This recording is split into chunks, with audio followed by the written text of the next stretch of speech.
Other lights are on. Oh, Did we approve those, Okay. what? the exonerations? All I don't think we spells. did. Read the instruction. They weren't exonerations. They want exoneration. Oh, that's right. We already approved it. Never That's mind. right. Landlord. Yeah, Okay, never we're mind. good. Never mind. Okay, need a motion for payroll.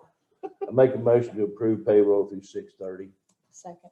Okay, we got a motion and a second to approve payroll being paid on 6:30. All those in favor? Aye. Vouchers and invoices. Anybody have any questions? So with your vouchers and invoices, there is an invoice there for a van, and I'm hoping Susie's on the call. She is. I saw her name. So she's connecting to audio. Can send her a message. Well, I have an issue with paying for a van when URA is not able to get together and give us all the money that's due the farm. So you can look at one of two ways. Either they couldn't get anybody together or they decided not to get anybody together. Yeah, but They're, just send her- they're $2,400, I mean, the farm's $2,100 in the hole right now. And the money's being held like a ransom by the URA. And now we're gonna buy a reefer van at another 20-some thousand dollars. So on that note, John, Susie had said that she thinks she can do something. Yeah, there were two options. Yeah, on the that. LFPP grant, she thinks she can get it reimbursed from the grant. Is she able to talk yet? No, I'm texting her now. I think she might have to unmute herself. So what does it mean that they're that much in arrears? Like to what? Like what? So normally there's money set in that account, but the URA has those accounts. So that money is what went in for May and June. Mhm. So there won't be any more excise tax money going in until July, until the URA turns over what they have in their accounts for the revenue and the excise. So they have the farm operating money, but the farm has been operated under the county, and Mhm. they have not turned that over. So until money comes in, Susie's there won't be any money there. And they were supposed to have this meeting. And they the other They day. had a meeting scheduled Monday, and I guess they didn't have quorum. Yeah, I don't want to penalize the farm for, because we kind of assured them we'd have a smooth transition and then we haven't. And I agree with that, but I mean, does, But if she can get it from LFPP, those two accounts. Yeah. and another thing, that means they still cannot spend that money. We agree to spend it. And it's supposed to be spent on the farm, period. wasn't it? Right, well, So there's, We don't have control over those accounts. Those Okay, are not our bank accounts. but was it allotted, did we say It was allotted for the farm? But when you write a check to somebody and give it to them, how do you control how they spend it? And then the revenue is money that was brought in for the farm and should be farm money, but they just have to vote to sign that check and they weren't there. do we have any reason to think they didn't meet in good faith? I mean, Well, I don't think I- they've ever not had, Yeah. I'll be honest with you, I don't think they've ever not had quorum. but it's also like vacation time and stuff. I mean, I wonder. I asked that question specifically to Jeff if he thought that if that was like not having a quorum was like a protest of doing that. And he assured me that that was not the case, because I was also like curious because, we needed this money to get transferred.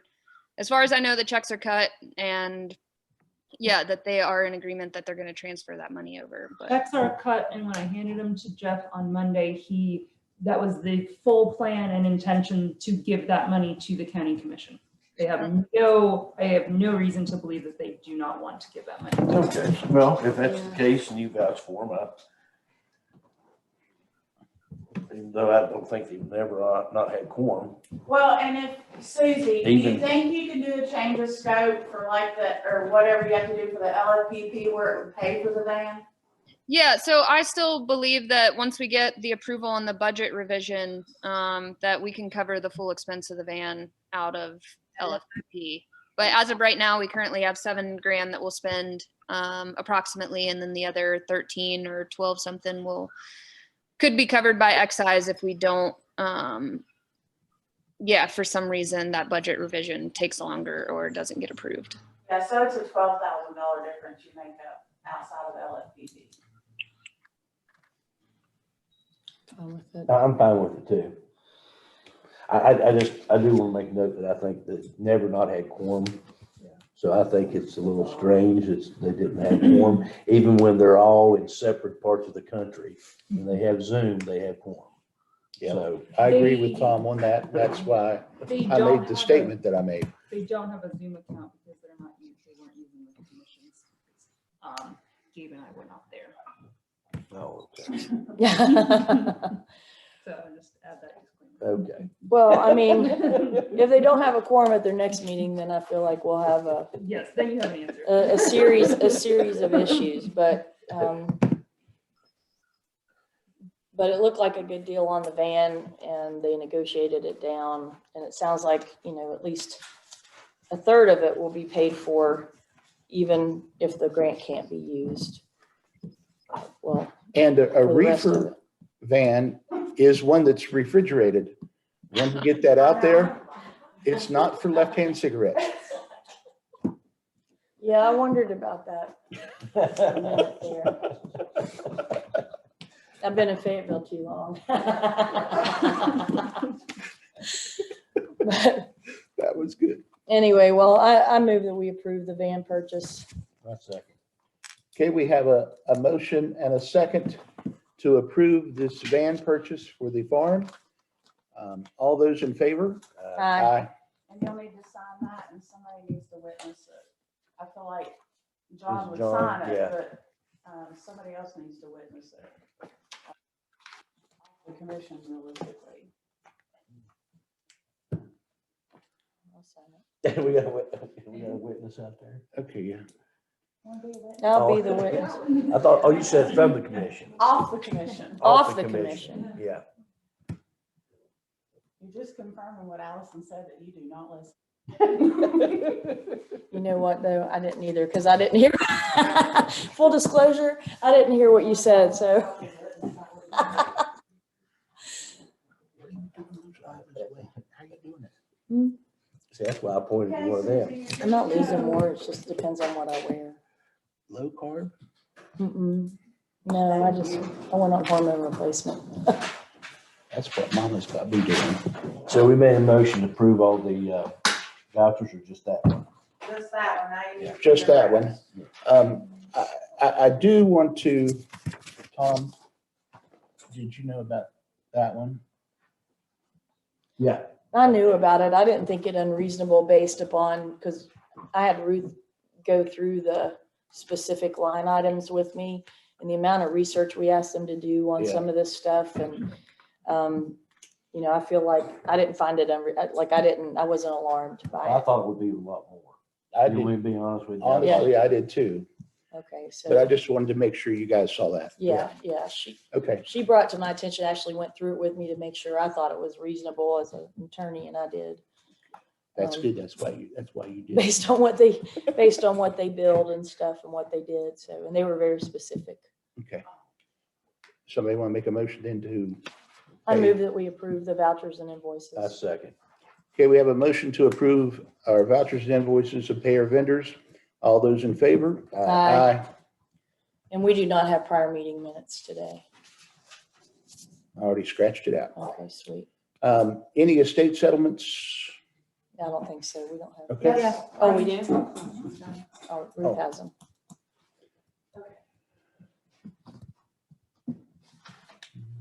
It is a long list for the state settlement. That's why I'm glad I don't have to sign them all individually anymore. Okay, is there two or just? Looks like there's a long list and your signature goes on. I think Yeah, it goes on the back, second but- page. This isn't something separate. Okay. Like me, you like to read who's on there. Mm-hmm. Make sure I didn't make the page. Well, and make sure I didn't hear, make sure I didn't hear some kind of conflict about something, because you never know. Okay, I need a motion. I motion to approve the state settlements. Second. Okay, we have a motion and a second to approve the state settlements. All those in favor? Aye. And then this is where you voted to move that probate to circuit clerk. It's just that order. Oh, the order. Anthony says, yeah, the one you already voted on. Right. You just have to sign it. All three of us or just John? All three of you. Okay. Excuse me. Should that be Tom Luis's? What does it say? I've not. Tim? It says William Thomas Luis is the second. Is that your name? But I sign everything county commission Tom Luis. This is my You name. might want to ask Anthony. He'll be here about 10. 'Cause he Well, got your one legal place. name is what it should be. Yeah, Is that your legal name name? is what it should So be. you're I going know to he's sign your asked me name. before, okay. Yeah, you, So- on a court order, that kind of stuff, we put our legal name. If they have me Allison Taylor, but I Well, sign I'll everything sign else in where our I Taylor, sign on despite that what it then. says. Could you read it, Ruth? I didn't even look at it. I'm gonna read it. Of course, The only thing you can make out is two. Two. that's his legal name, yeah. That's why I did it.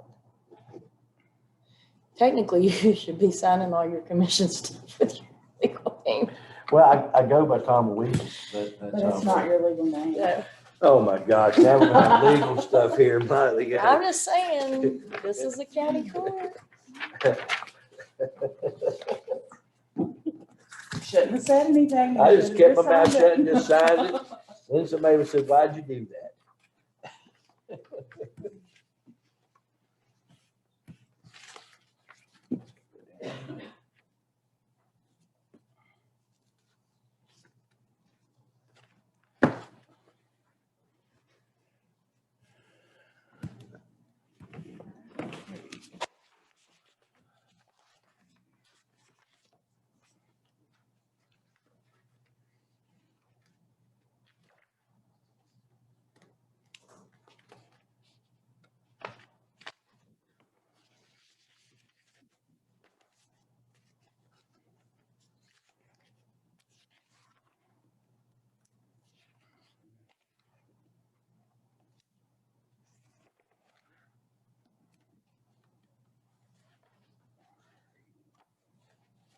Well, he doesn't mention one thing that I wish he had.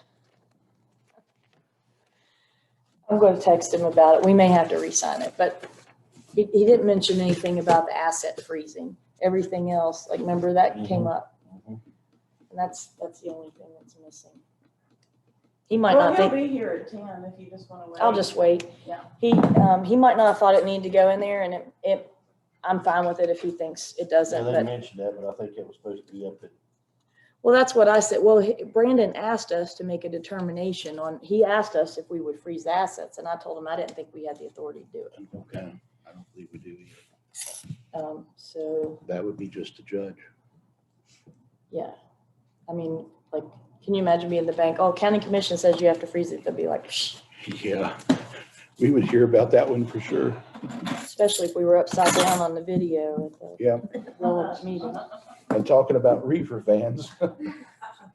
Okay, come on down. You're the next contestant. Welcome, Katie. Hey, thanks for having me. These are just some things that I'm gonna talk about. This is a little book that we put together for our kids. So I am employed by the Fayette County Health Department with a grant-funded initiative called the ICE Collaborative. Have you heard of it? Mhm. Great. So ICE is an acronym for Integrative Community Engagement. And it is drug prevention that has very little to do with drugs and everything to do with how we can design our communities around our kids. It's data-based. We work in partnership with the West Virginia University School of Public Health, the West Virginia Prevention Research Center, and we're CDC funded. We work in collaboration with the Bay County schools, and we get data from our 7th through 12th graders. And those kids do tell us a little bit about the drug use in their lives, but more importantly, they tell us about the risk and protective factors in their lives. So a strong protective factor is having a connection with your community, eating dinner with your family, participating in activities that are meaningful for you, and especially if those activities are led or a responsible adult. One of a protective factor that we're working on that Allison mentioned is our teen court. So our kids that do get into trouble, we have alternative sentencing that connects them to another peer group. And also their community service is hosted by community organizations that care about youth and building coping skills. Another protective factor is removing the barriers that so many of our kids have, like cost of transportation, to travel to events, practices, and so on. What's happening with the ICE Collaborative? The health department received the funding in 2019, so almost 2 years in. We've had 2 rounds of data. Our COVID data was a little bit off, but we did see that COVID did protect kids in some ways because they had less unsupervised time away from home. But what's happening here is we have partnered with over 30 organizations, businesses, probably closer to 40 or 50 when you start to think about the small businesses that donate time and materials and resources to us. Some of our partners, so Fayette County Libraries, Fayette Prevention Coalition, the FRN, Active 7 in West Virginia, FMRS, Fayette County Park, our state parks, the national park, the summit, the schools, work with us because everybody can get on board, you know, like how can we help our kids for the future? And it's a positive thing rather than focusing on drug use and the generational cycle. This is shifting our attention to what can we do to protect these kids. It's based on the Iceland prevention model. Are you familiar with that? Mm-hmm. So, right, so really simple model. Just design our communities bottom up. We go into the communities with our data and we show them the data, we show them a few pieces of data and say, what do you think you could do to move this data in the right direction? And if our community owns the data, they're much more likely to follow through with their strategies. It's primary prevention, so we treat the total population, all of the kids with this, and for every dollar spent, $20 is saved. And that's international money there. That's a stat that goes around the world. So if we can invest a little bit now with our kids, in 10, 20 years, the kids that we're impacting now, our future decision makers and our future workforce are going to be much healthier. So it's not short-term, it's a long-term program. We didn't just get here last year.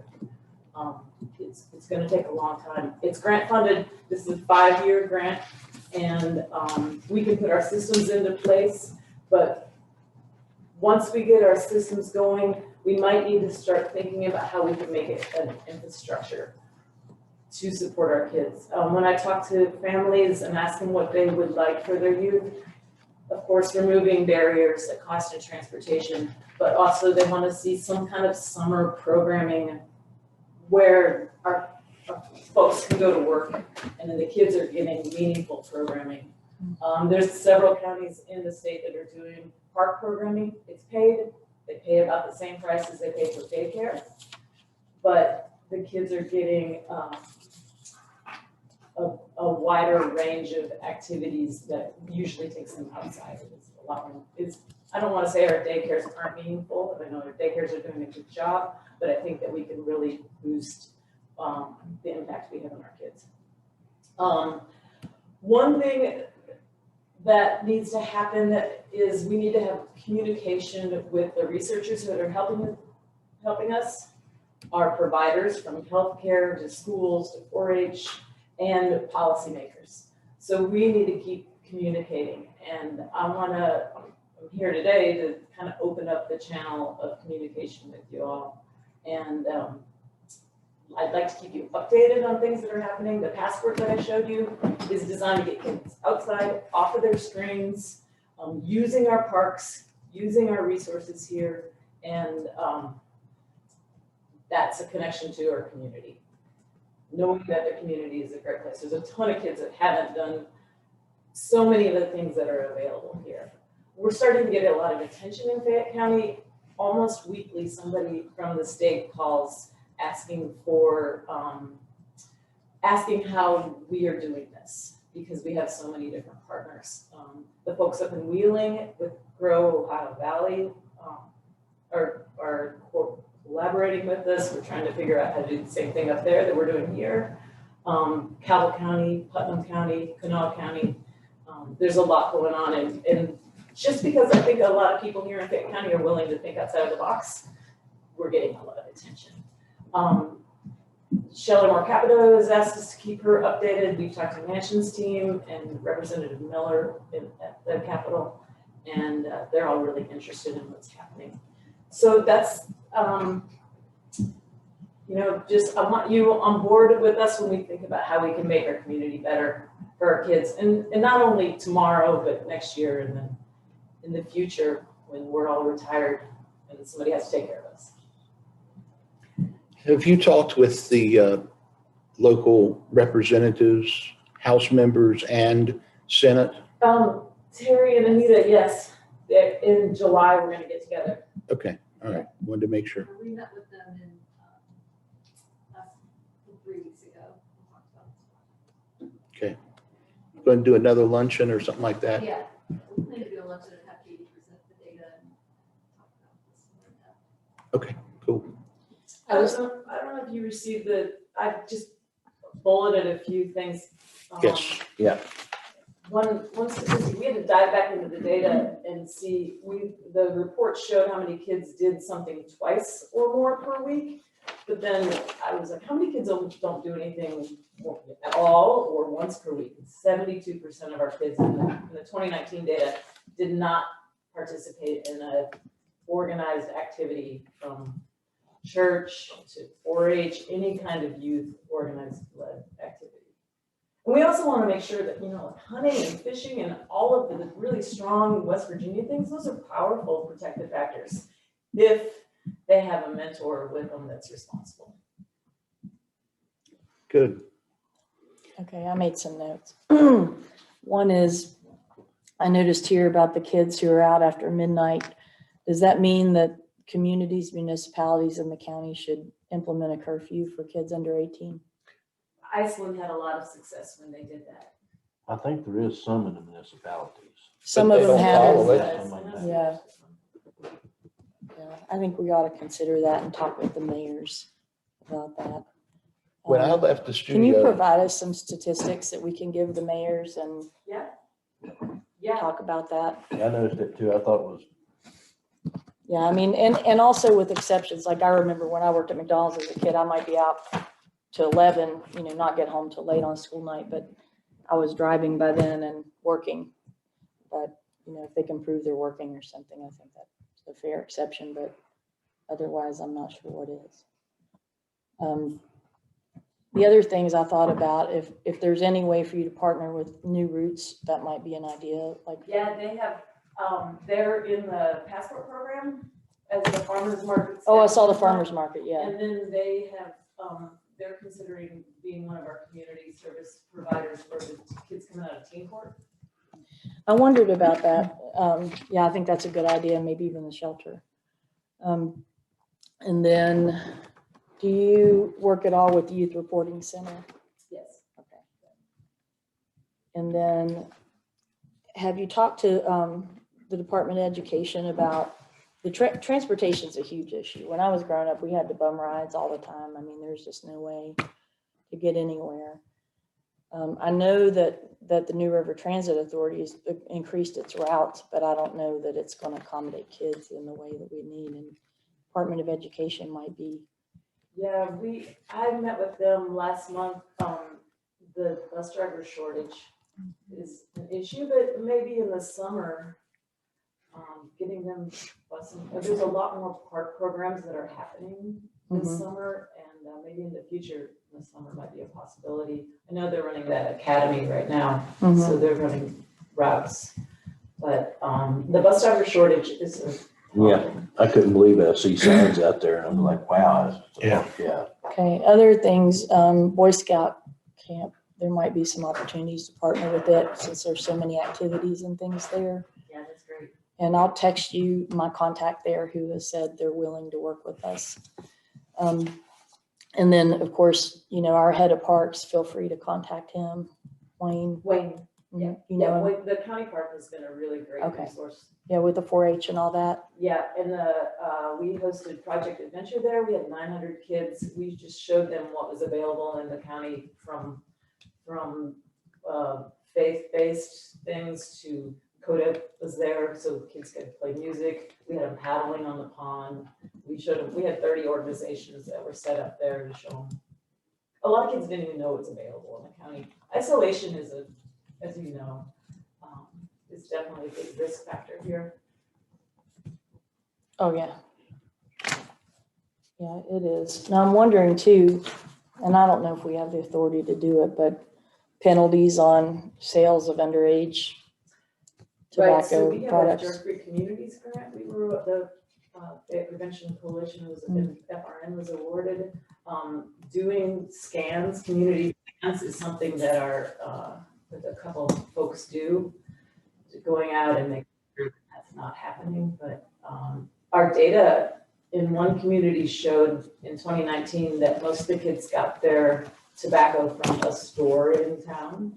So they were buying it at a store, so. That's interesting. I wondered if adults were getting it for them or. That is where they usually get it, yeah, adults, family members. So we have to have some family conversations, getting families on the same page. Well, sometimes they steal them, you know, from their parents and stuff too. Yeah, that's, if you would like, I could share the reports with you. Okay. Anything to do with children, I really feel all three of us will support anything that we can to help you. When I walked out of the radio station Saturday night at 11:30, there were a lot of kids in Oak Hill on the street. So I can tell you that they're not doing what they should be doing.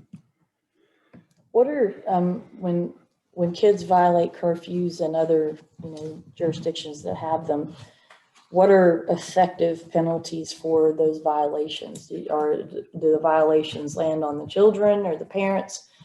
Because, you know, a lot of times parents will be at work and the kids will be out doing stuff and they're old enough to be alone. So, you know, do we direct them to teen court? I think we need you guys to give some thought to how we would enforce it in an effective way.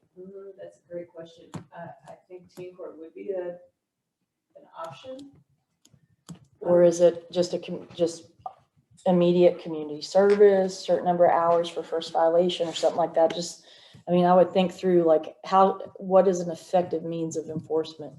Because a lot of times I know, like in some cases, you know, you could penalize the parents for truancy and things like that, but we have a hard time with that. I mean, I've prosecuted truancies and defended them, and at a certain age, you don't have that much control over your kids, and it's the kids who need to be held accountable.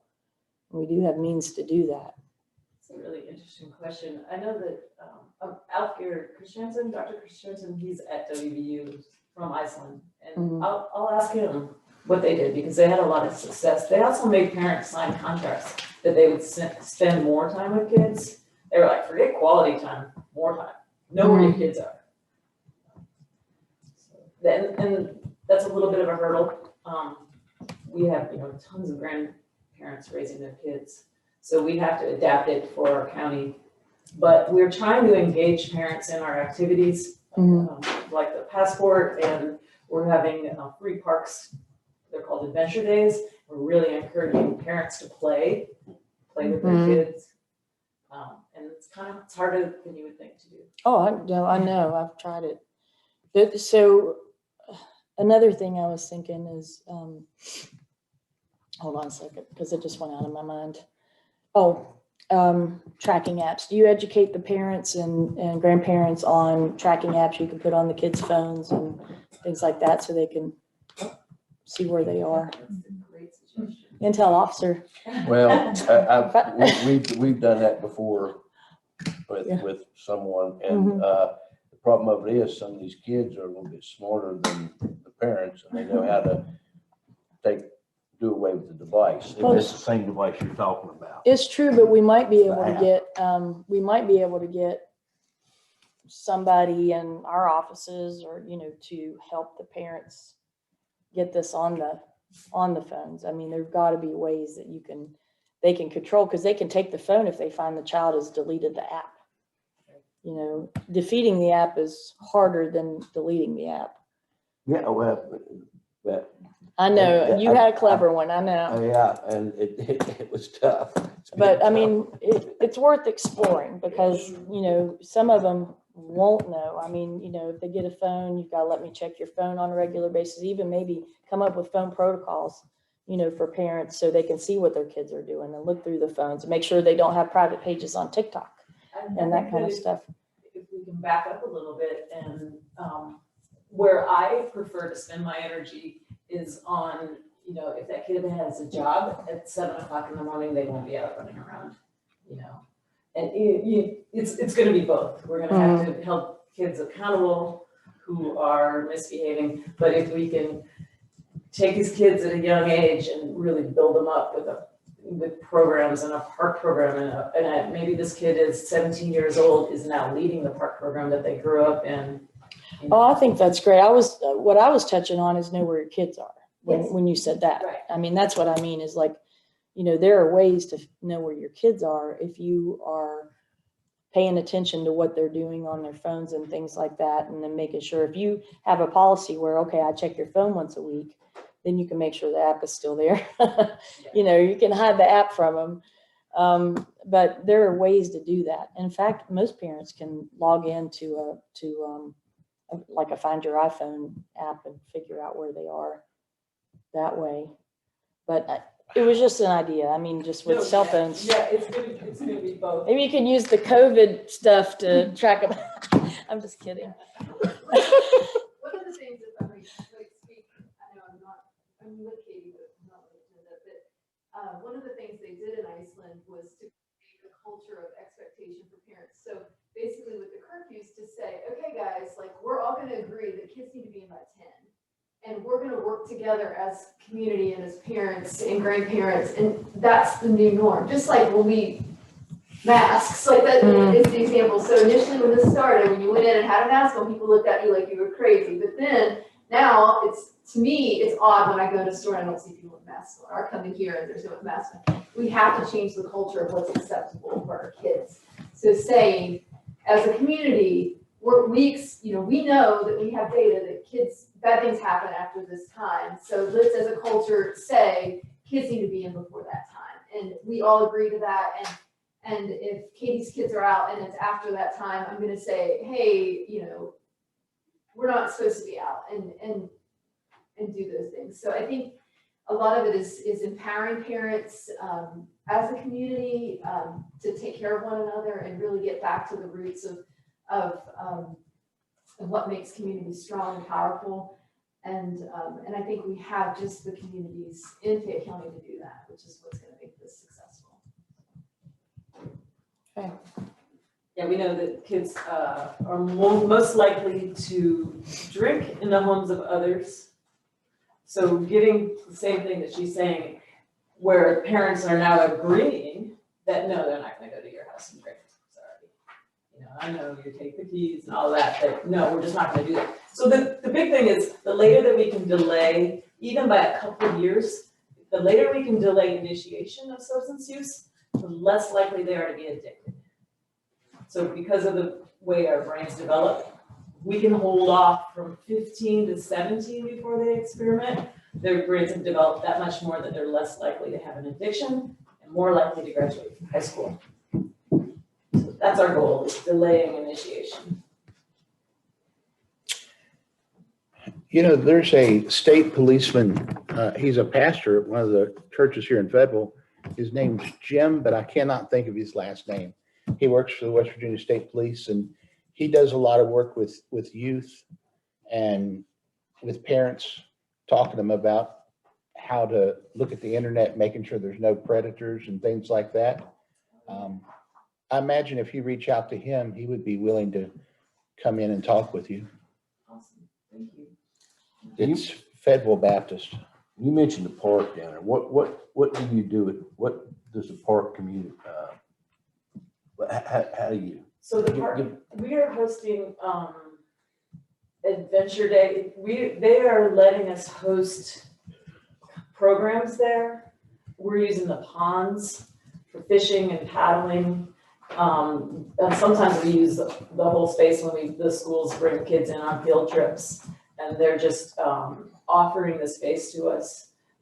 If we could have a bus that was just continually going to the park, everybody that grew up here went to the park, you know? Yeah, And that's where I was raised. Sharon Kirkshank was talking about riding her bike to the park and riding it back. And we don't do that anymore, but the road might be a little busier. But if we could have some way to get those kids to and from the park, that would be so helpful. What a great space. So just utilizing the space is what you do right now? Yeah. Okay. Okay. So has the pool ever been involved in this? We're trying, yes. We tried really hard to get lessons in the swim team there this year. We might have to wait till next year. We had some trouble finding enough lifeguards. Okay. All right. As far as doing an activity there for kids to get in at no cost, I'm just asking, have you ever done anything like that? And I don't know whether it'd be approved or not, but still. We haven't done a pool thing. I know they do some things, but that's a great idea, is to have a pool event. Yeah. Okay. And those passports that we're doing, we plan on doing them summer and a winter passport, so that could be one of the prizes. Kids do get 30 points, and they're entered for a grand prize, and then maybe next year we could have a pool pass. I thought you was gonna do that in the winter. I was gonna say, it'd be awful cold out there. Aren't you gonna heat the pool this year? No, but Even so, I'm hoping that he was able to find lifeguards this week. Did you hear anything, Ruth? He'll know by the end of the day today, I think. Yeah. I think the class ends today or something. I told Melanie I would help with swim team. I was on the swim team for a long time in Montgomery, in hot swimming. So, but I want you to know when I bring stuff up, that doesn't mean I expect you, to do all that. I just want to give you ideas. But as far as what we can do, it sounds like curfew is one of the things we can look into. Is there anything else you can think of? Not at this time. I just want to make sure that we're communicating what we learn, and your ideas are fantastic. I appreciate it. Okay, so so I guess what I would like to know before we take steps on the curfew is, penalties. Like how are we going to implement it? What should it look like? What time is appropriate for our culture? 10 o'clock in my mind, but, but based on the data, what should we do, and what should the penalty be, and what's a good way, a productive way, not to penalize, but to productively engage the kids as a consequence rather than penalize.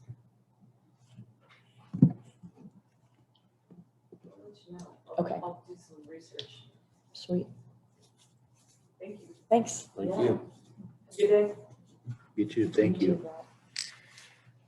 Okay, our next presenter canceled.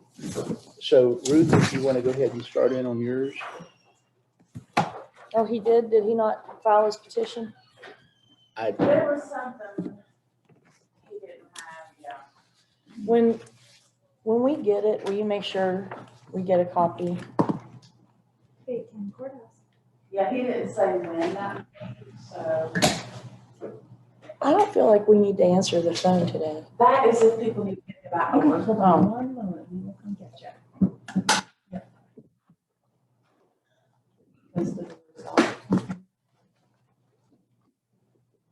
Okay, so the first thing is the annual transfer orders for worthless check. It's $935.75. General school is $109,000, and magistrate's $20,000. These are just for approval and signature. Those are transfers to the general fund. Okay, Tom, do you want to explain what general school is? I think you should. I knew you was gonna, It should not be called general school. I make a motion to approve all three or four. I second it. I'm not explaining anymore, John. You've Okay, been here long enough and heard me 3 times. well, I mean, just so anybody else is asking, why are we doing something to general school? General school is your fines from the courts. And they're used to cover, I think, jail costs and stuff. The legislature named it general school. At one time, it was, the funds was originally sent to the school fund. Yeah, so when they changed that, they should have changed it. Yeah, so if everybody, no, I'm gonna explain it one more time. Originally, that's what it was. That's the reason it's called what it was called. I had to throw that one in there, Tom.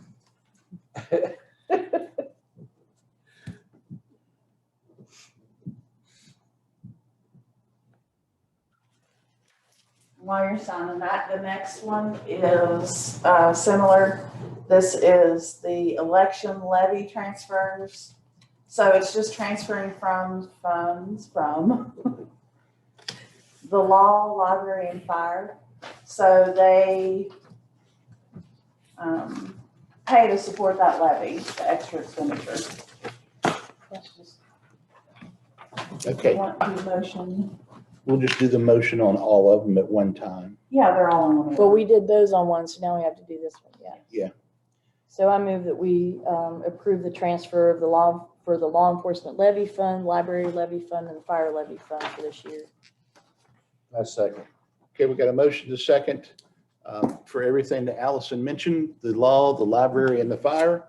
All those in favor? Aye. Motion approved.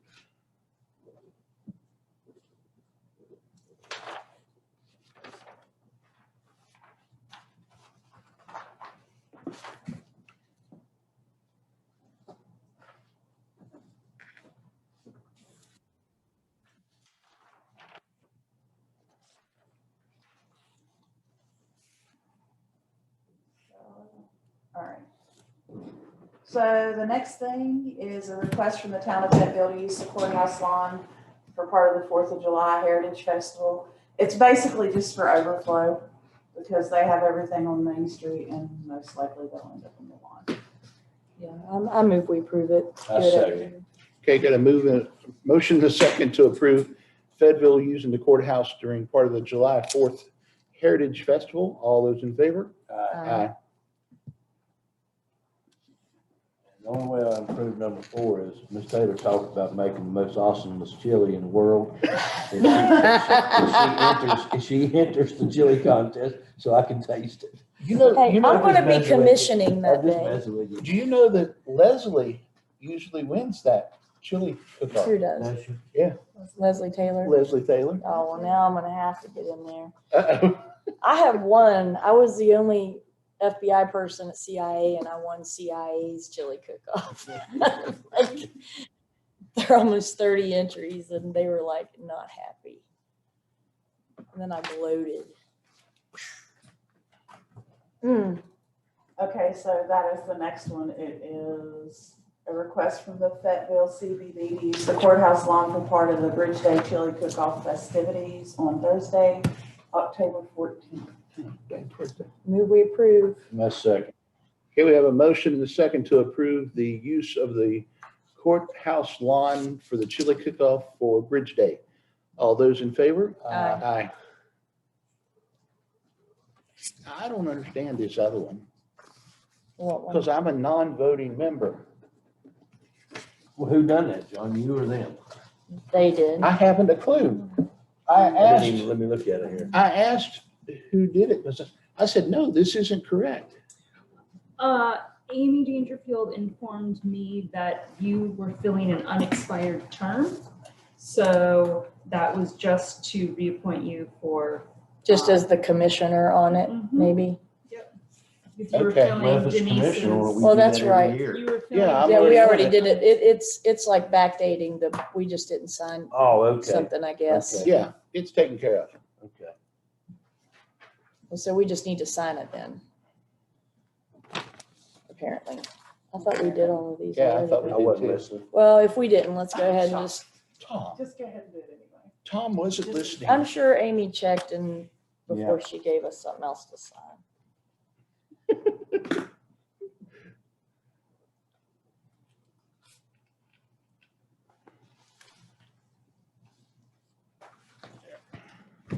I just want y'all to know I will not be racing in that number 5. You're not gonna be, you're not gonna be running the Spartan race No, this year? even though I'm a Greek, I will not be in the sport. So this is, Wait, I may want to go for part of it. You can provide the chili. Okay. yes. So the Spartan race will be held at the summit August 28th and 29th. And basically, if they're going to serve alcohol, the Alcohol Control Board requests that the local governing body of the county submit a letter. It's basically so they know, you know, they're aware they're serving. They done a Spartan race, but it's usually in Thurman. Is that correct? No, the Spartan race. It's always is there. there. It's always there. It's the Boy Man, Scout why was I Reserve. thinking somewhere else? I don't know. That's Captain Might be Thurman. Captain Thurman. That's Okay. Captain Thurman's Okay, race. okay. I can take you to his grave. Well, I move we approve the letter. I second. Okay, we have a motion and a second to approve the letter to the Alcohol Beverage Control Administration for the Oh, is it Spartan. administration now? Spartan race at Summit Bechtel Reserve. All those in favor? Aye. Aye.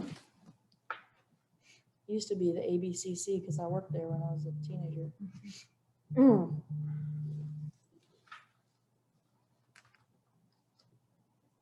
See, I don't even think they're called ABC anymore. West Virginia something. I wish they would change it because let's confuse everybody. I know Austin's dad's getting ready to retire in August from there, so. No, I didn't know he worked there. All right, so, and then the last one is the letter to the Secretary of State and the Public Service Commission detailing the PSD members as of July 1st for approval of the signature. It's something we have to do every year. I move we approve the letter. I second. Okay, we got a motion, a second to send our list of PSD members to Secretary of State Mac Warner. All those in favor? Aye. Aye. I thought there was more than this, but this is it. Yeah, that was. Can I keep this printed copy? Is there not one in your packet? No, there's not. I There have was- one in my packet. There, Can is I- there one of my, let me check. There should be, whatever is in this packet. should I have haven't copies looked. of. Yeah, I got just one looked in through the mine. electronic packet. I didn't look through this one.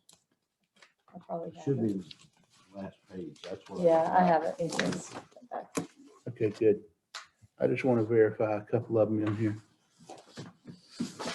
All right. Gibson's church. Oh, that's an attachment.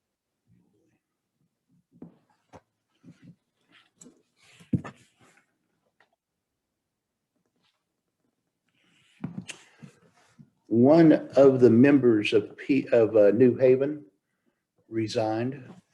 I think it may be Imogene. And I don't believe that Mr. Lively's going to come back, so it'll be a chance to take it. Actually, he brought in an application. Oh, did he? Okay. Well, for the time being, Imogene we haven't gotten any resignation from her or anything, have we? No. Okay, so So we still have to send it in yeah, like I'd it say we is. send it in like it is until or unless she's replaced.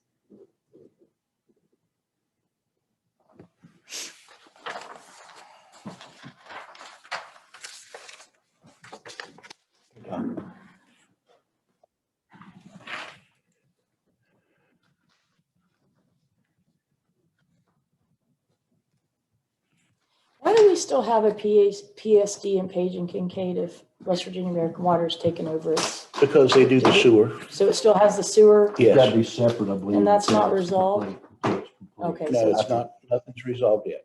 Pete's It's- sake, that's taken a long Well, time. it's got, I think the sewer has to be complete and everything. I mean, John's a sewer man. So Yeah. I think that- Thanks. Just because I have a farm, I'm the sewer man. The West Virginia American Water hasn't completed the final paperwork yet because it could take up to a year. So that gives them a chance to get the sewer project started and halfway completed before they finish signing off on everything.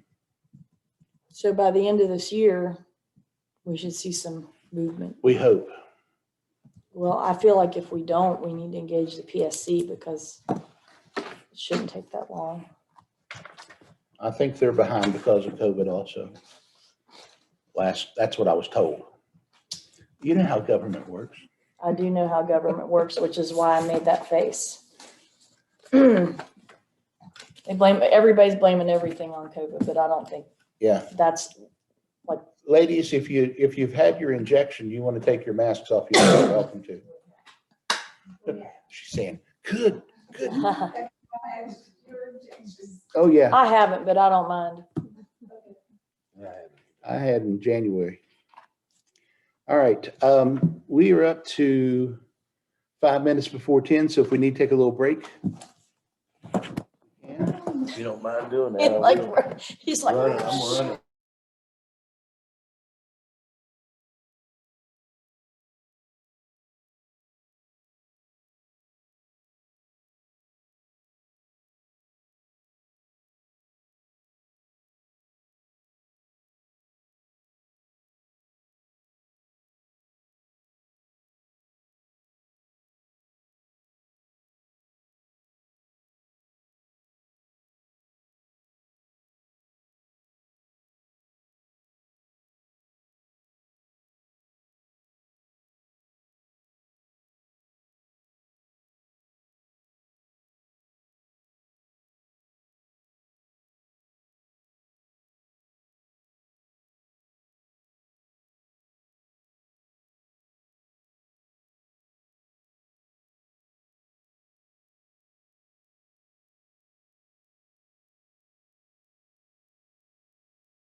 Wait a second here.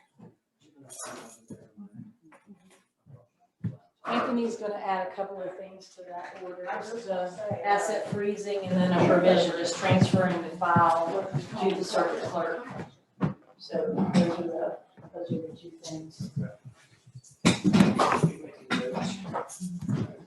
I put asset freezing note on it. Just add to it.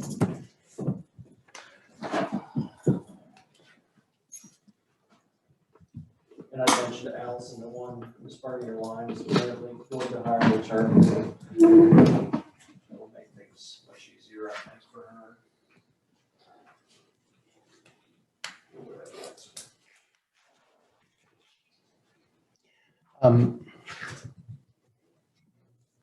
Who's here to do the, I have the minutes. Allison, or Angela said all I have to do is read the minutes, and she think it's on there if you have questions. And these ladies here are here in opposition of the deep water zoning, rezoning. Yeah, the Kanawha Falls Campground on Deepwater Road. I grew up down there, by the way. Montgomery, and well, I grew up in Mount Carvin along the railroad tracks. Oh, yeah. Oh, yeah. Yeah, I mean, I've been in touch with him over the years. Like, I've known him since I was little. and Thelma? He was always the one who ratted me out to my mom. Him and Pete Lopez. Thelma's one of our water commissioners in Armstrong Creek. Oh, sweet. Sweet. Maybe you should go. No, that's good to know. But yeah, that's funny. I didn't even know if he knew. I haven't heard from him in a while. Yes, he knows. He told me. Okay, we're back to session. Ruth? Okay, so I have the minutes from the planning commission meeting from June 7th. So there were 3 properties discussed. So the first one was the request of Aaron Ferguson for a change in land classification from rural residential to rural agriculture. Hey, Ruth, can we Yes. start with I was just gonna go in order. well, I was just asking because we have people here for Yeah, well, it's pretty simple. okay. So all I gotta do is read their motion that says a motion to approve the change in land classification from rural residential to rural agricultural made by Carl Harris, seconded by Cynthia Ruckpaul, and it's unanimous. So that one was approved. Which one was that one? That was Bacchus Mountain, the farm. Okay, Okay, well, I have no problem with that. I read all the justification. yes, Whoever took these minutes did a good job. Mhm. Do we know who did it? Gabe. It was No, Abby. it was, Abby, good job. Abby. Good job, Gabby. This had a, what did you call her, Gabby? Gabby, yeah.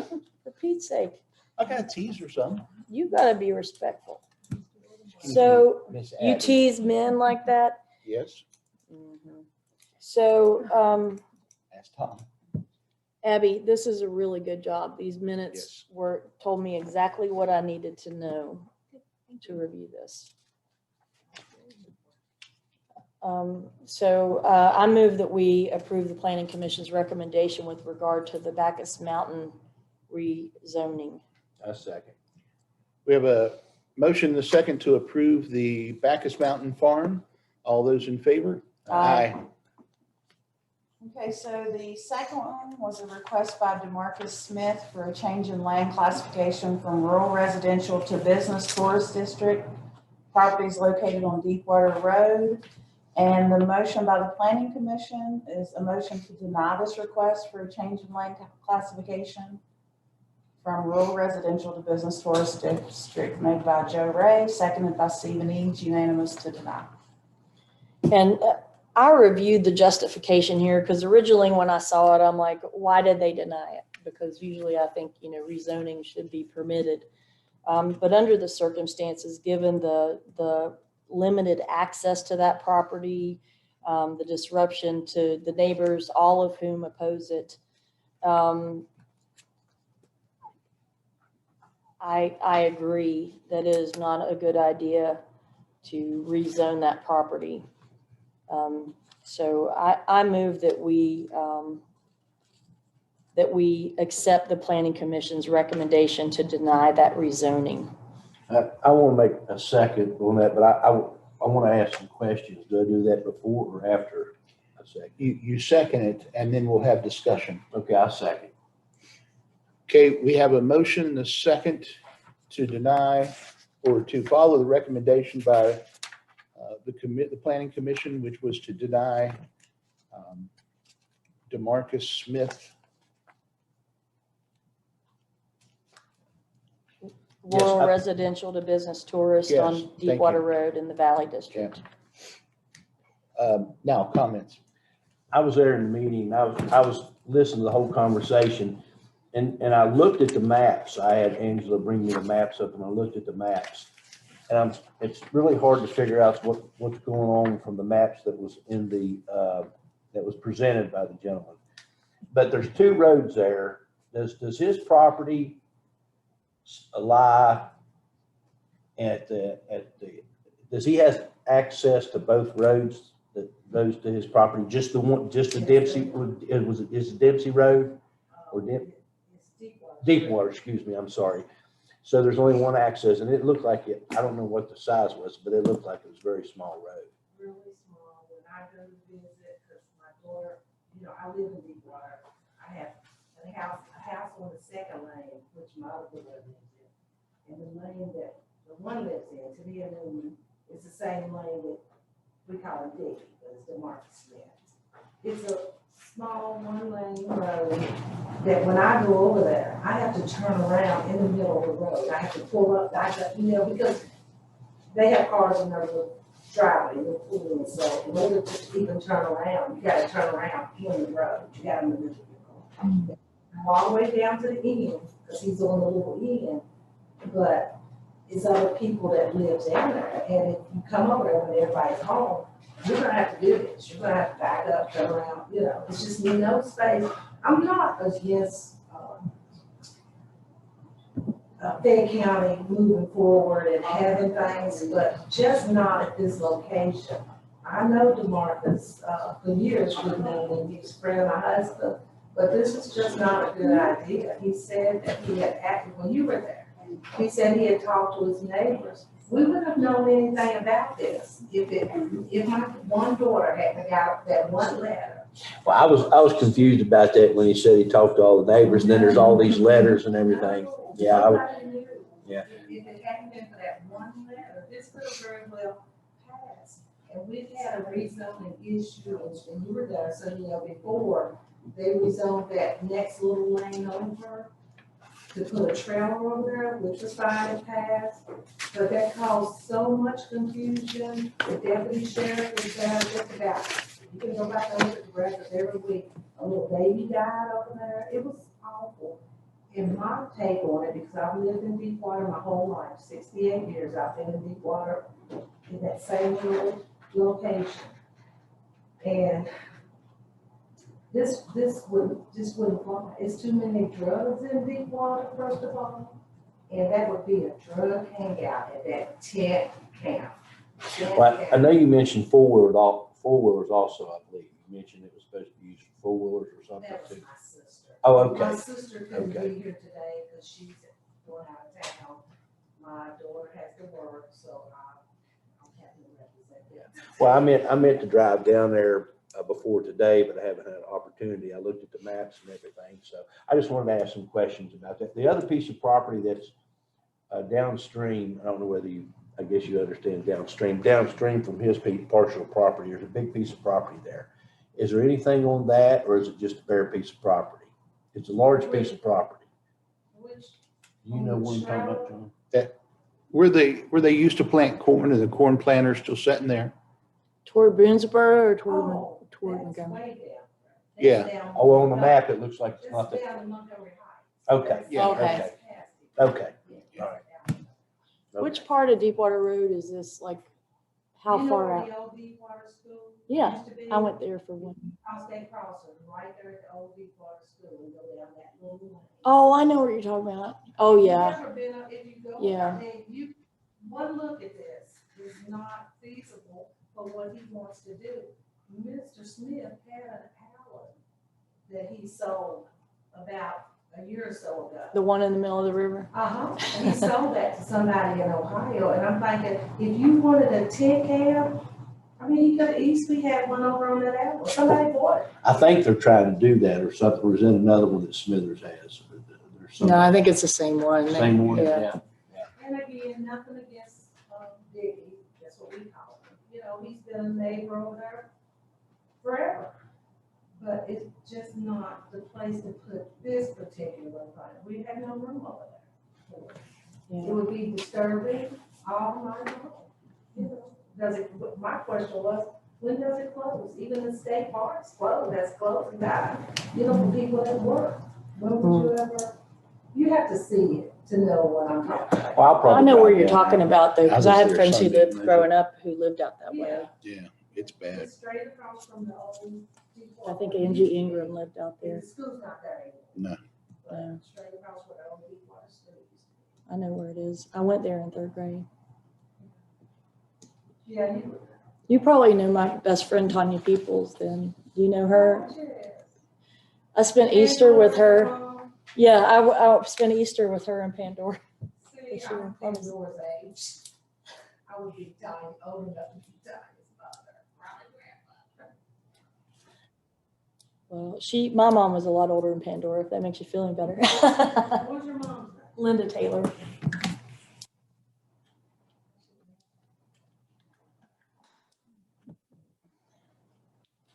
Thank you all for taking the time to listen to this. And again, I'm just a messenger because everybody, you know, I have a house over there too, but I actually live the next crossing over Mm-hmm. where the post office, the old post office used to be, if you cross it, I live in that lane, but I own a house over there, and my daughter owns a house over there. And my sister owns a house over there. None of the neighbors are for this.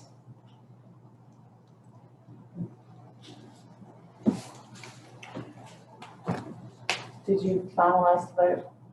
Oh, On that, yeah, we did. no, we didn't yet. We We're going didn't? to. Oh, okay. That All was those in discussion. favor of accepting the no vote, say aye. Aye. So there's one more. This is a request of Nuttall LLC for a change in land classification from rural residential to rural agriculture. It's about 1,000 acres in the New Haven district, and a motion to approve a change in land classification from rural residential to rural agricultural made by Stephen Eads, seconded by Joe Ray, 8 vote in favor, 1 against. I read all of this and I vote that we accept the planning commission's recommendation. I second. Okay, we got a motion and a second to accept the change in classification. All those in favor? Aye. Aye. All right, break. Hey, Ruth, Thank you, Thelma. do we need applications for these board members?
Okay. There you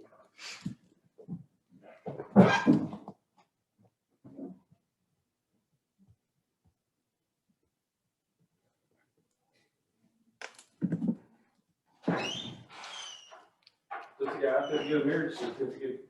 He said he called and somebody said, ain't nobody here. He might have called last week, Is our prosecutor back, or is he out in the hallway or over his office? I didn't see him. Okay. I think he was going to work on, was he going to do something that order? Yeah, I think was he supposed Somebody put it out there. yeah, he was just making those changes to the order. Okay. Should we wait, continue, start?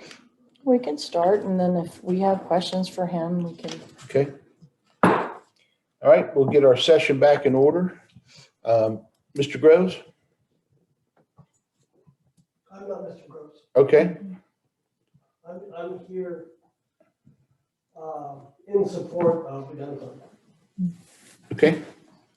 All right, so Mr. Groves or Mr. Pugh, either one are here. They're not on the phone, have you? That you can see.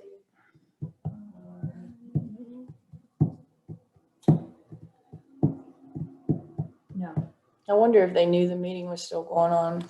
A lot of people might have presumed We're we putting it canceled out it. everywhere. Everybody- Oh, no, I meant like after yesterday's Yeah, and new you sent it holiday. out to everybody. Did you try to get hold of one of them?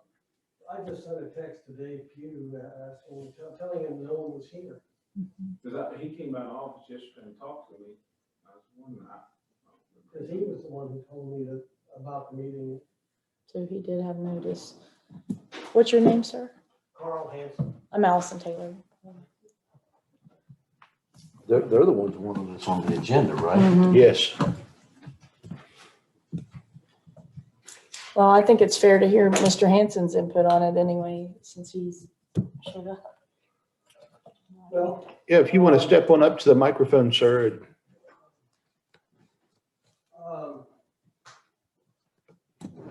I think the gun club should exist, or we could share it with the police department. I think those options are entirely possible. It is a source of recreation. I was thrilled to find out that this even existed. And that was 2 or 3 years ago. And I've been a rating member. And we've had fundraisers, we've had various times we've had a few people, and there have been a few times through the summer that we get a lot of folks shooting, both at the trap and the ski centers. The thing about it is, I'm not aware of any local other gun places to shoot. I mean, the Beckley Gun Club, from what I understand, I think they're skeet. Their particular skeet apparatus is not working. And you can only go down there and shoot on Sundays. And I understand Pipestem has opened a skeet and trap center. And that's a heck of a long way just to go shoot skeet when it's here local. There may be something in Somersville that I'm not aware of. For some place that's local, we keep it up pretty well. I thoroughly enjoy it. And like I said, and it's one way to hunt without hunting. It's just basically fun. So it's open on Tuesdays and Sundays, is that correct? No, it's open all the way through the week. In other words, I have a key. If I want to go up there and shoot. To the public, though, that's what I was saying. Excuse me. To the public, yeah. From what I understand, they only said it was only open to the public on Tuesdays and Saturdays. If someone wants to, in fact, I brought a friend of mine up there who belongs to the Beckley Gun Club. I brought him up there on a Tuesday or Wednesday and opened the gate and we shot. And we pay our dues and pay for our round. The dues are are within, I checked with someone who belongs to the Hinton Gun Club, and our dues are comparable to theirs.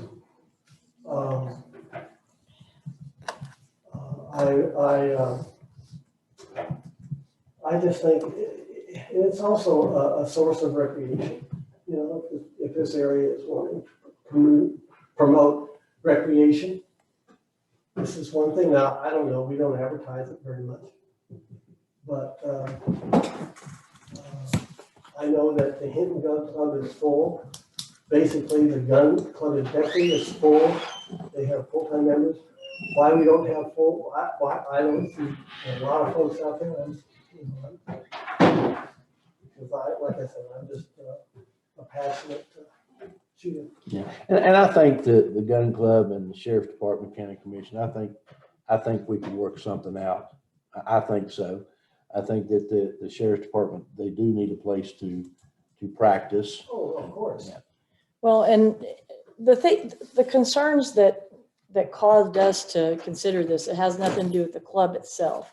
It's more the fact that the club is using public land to shoot, and the range is only open to the public twice a week, and the club is paying $1 a year to use that public land.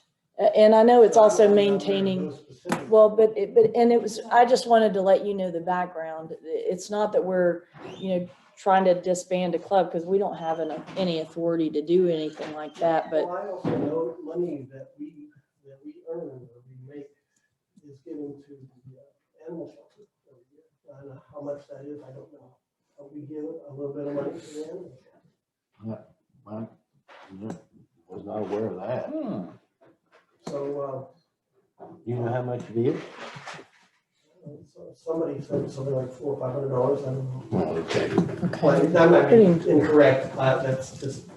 Okay, and I know you guys probably are, probably contributing to the maintenance, and there probably is, I like to shoot, I like to shoot.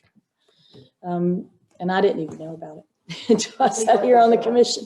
Until Pugh told me about this about 3 years ago, I wasn't aware. See, the public doesn't know. That's one of the issues. No, that's the issue, it's not been advertised. Yeah, and it's public And land. why we don't have a pack of people up there? Because it's been kept a secret. I'm speculating. No, I mean, well, same here, I agree with you, I think that if it was promoted more, I think there'd be more people shooting. Well, we have to balance that too with the residents and the animal shelter's proximity to it. And there are a lot of objections about the effect on the animals there of the shooting. And then the sheriff's deputies haven't been able to have a place to qualify, which is a public safety issue. Well, of course, I don't deny that one bit. I mean, I think that they should be entitled to shoot and do whatever they need to do to. And especially on public land. So that was our main thing, is that we had a private organization that has full-time, as you said, as a member, full-time access to public land. But with, paying $1 a year, and where the public can't have access but 2 days a week. So that was the issue with the contract. We do let, evidently, some of the kids from the ranch to shoot. They come down and shoot. They have, I don't know, they have recently, but they have been there historically. I think that, the other thing I noticed, another thing is, this friend of mine from Beckley belonged to the Beckley Gun Club, really liked our facilities. Oh, they're nice.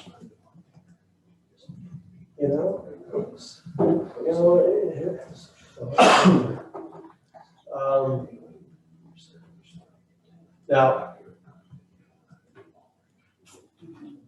I think a partnership should be truly considered. Yeah, I think we can work that out. Something we can think And about. everybody is happy. I think we would just have to have a workshop and figure out what the conditions are, because right now, like I said, $1 rent for the gun club members per year. Maybe. Um, If it's promoted more, we could get more back to the county. Well, and again, we have to balance the residents up that, with the shooting and the nuisance Basically. and the we shelter. try to shoot after 1 o'clock on Sundays because the churches have complained and we shoot, no, we shoot at 12, I'm sorry. We shoot at 12 and because some of the churches have complained about the noise, and I'll be honest about that. So we basically shoot after 12 to stay out of their hair. And then so that our members can go to church as well. Now through the week, like I said, of course, the people that keep it up do a really good job of keeping it up. I have to commend Floyd. He's one of our members and also very diligent about keeping the place mowed.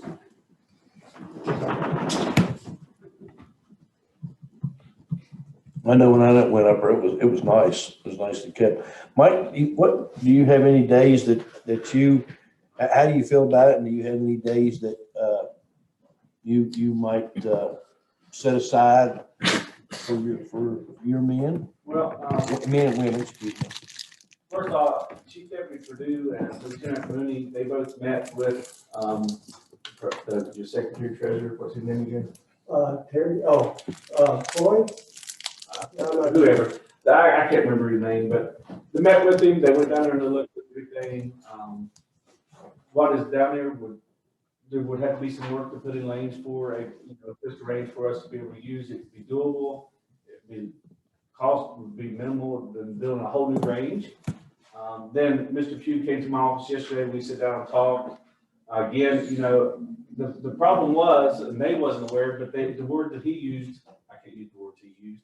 The word that he used was that the regime has changed, meaning because our problem was we was blocked out of that back in the day. We wasn't able to even go up there to shoot or anything.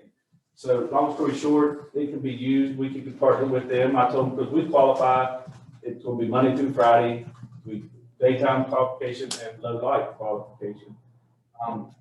I don't see a reason why we can't partner with them. They've done a lot of work. It has power, it has everything up there that we would need. The DSA would purchase some stuff like we did before to put down there. Only thing, I will say this, and I know we talk about public and everything like this, open access public. Well, that's what happened before, and then our stuff started getting torn up, and that's why we had to purchase new stuff because everybody and their brother would shoot and use our stuff, meaning the sheriff's office stuff. And so that's when we put up the building and yada, yada, yada. I don't want it to turn up to be like down at Plum Orchard Lake, where it's gotten crazy down there. We can't even go down and shoot anymore because it's gotten so wild, wild west. But it can be, to answer your question, we can work out schedules. We do now. As a matter of fact, we had to get we've been using the Boy Scouts. We were not allowed to go up there for years, and I was in front of them, talked to them, and we put in a request in May. We got approval yesterday to be able to go up there to shoot. And it's very nice. I mean, don't get me wrong, probably the best one around here, but it's an act of Congress to get up there. And then you got to check in, you got to do this, you got to do that. It'd be so much more convenient for everybody on our own property to be able to go shoot, but we can work hand in hand with them. And Mr. Pugh said, hey, Mike, we will help build, we would help do whatever to put in lanes and stuff. So, the drainage problem down at the bottom where the range would go, we'd have to put some drainage in, some lanes. Other than that, I think it's fine if we could work together. Well, and when I was talking about public access, I mean, you didn't even have access and you're a public entity. Right. So, obviously in my mind, that your deputy's qualifications is a top priority for that range. And everything else shall follow. And so, I mean, I feel like if there are issues with public access, and I know we have to examine that because of the residents there, we probably need a public hearing over it about, hours as far as any other access outside of your official access. Because your deputies may want to go up there and practice too. I mean, that's not just, I don't think they should just be able to qualify there. I think they need to be able to practice and train when they're off. And that's what Lieutenant Mooney and Chief Deputy Purdue and I talked about, you know, that yes, we would give a schedule to the commission and whoever we had to present our schedule to, say, we're going to qualify this day, but we'd like to have access to that, and then it would be checked out to the lieutenant or to the chief and say, I'm gonna go down there and shoot today and up my skills a little bit, you know, whatever. Because like you said, Commissioner, that it's a liability not just for all three of you sitting there, for myself, because the first thing going to come up is if there is ever a shooting, I hope it never happens.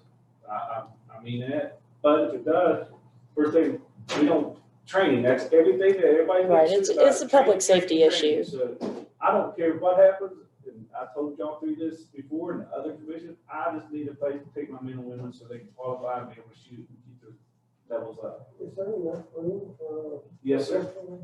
Down at the bottom, when you go up, right down at the bottom That part. level? Yes, Yeah, sir. okay, Yes, sir. okay. Yes, sir. And, you know, it's doable. It's easy. I mean, I'm not saying it's easy. It's gonna take some money. It's gonna take some work. And right now should be the time we could sell that timber to other place and get some money for that to help, you know, offset. I mean, we've been after that for years, you know. So if we were to partner, then the county would take up some,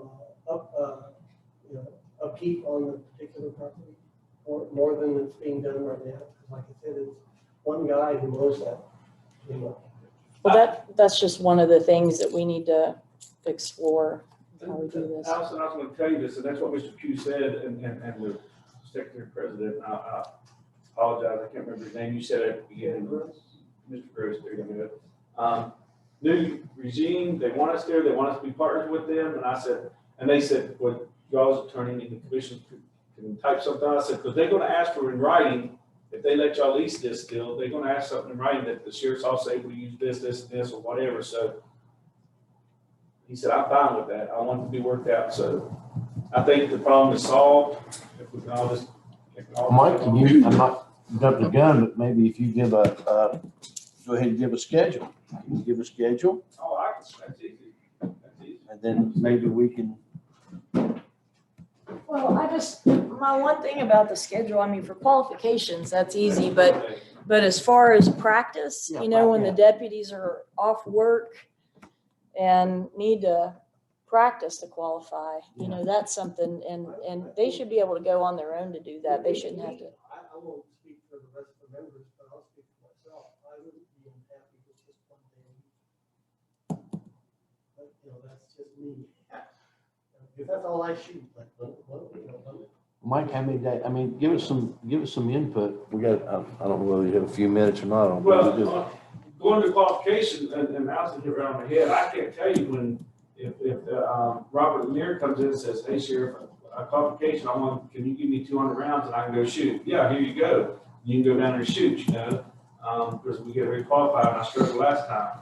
I can't answer that question, but okay. I can say, we're gonna do qualification this month, and we're gonna be down there Monday, Tuesday, and Wednesday from 9 o'clock in the morning to 5 o'clock in the afternoon, or whatever it might be. Or if it's low light, we're gonna be there at 7 o'clock to whatever time, at 10 o'clock at night, at 11 o'clock at night shooting.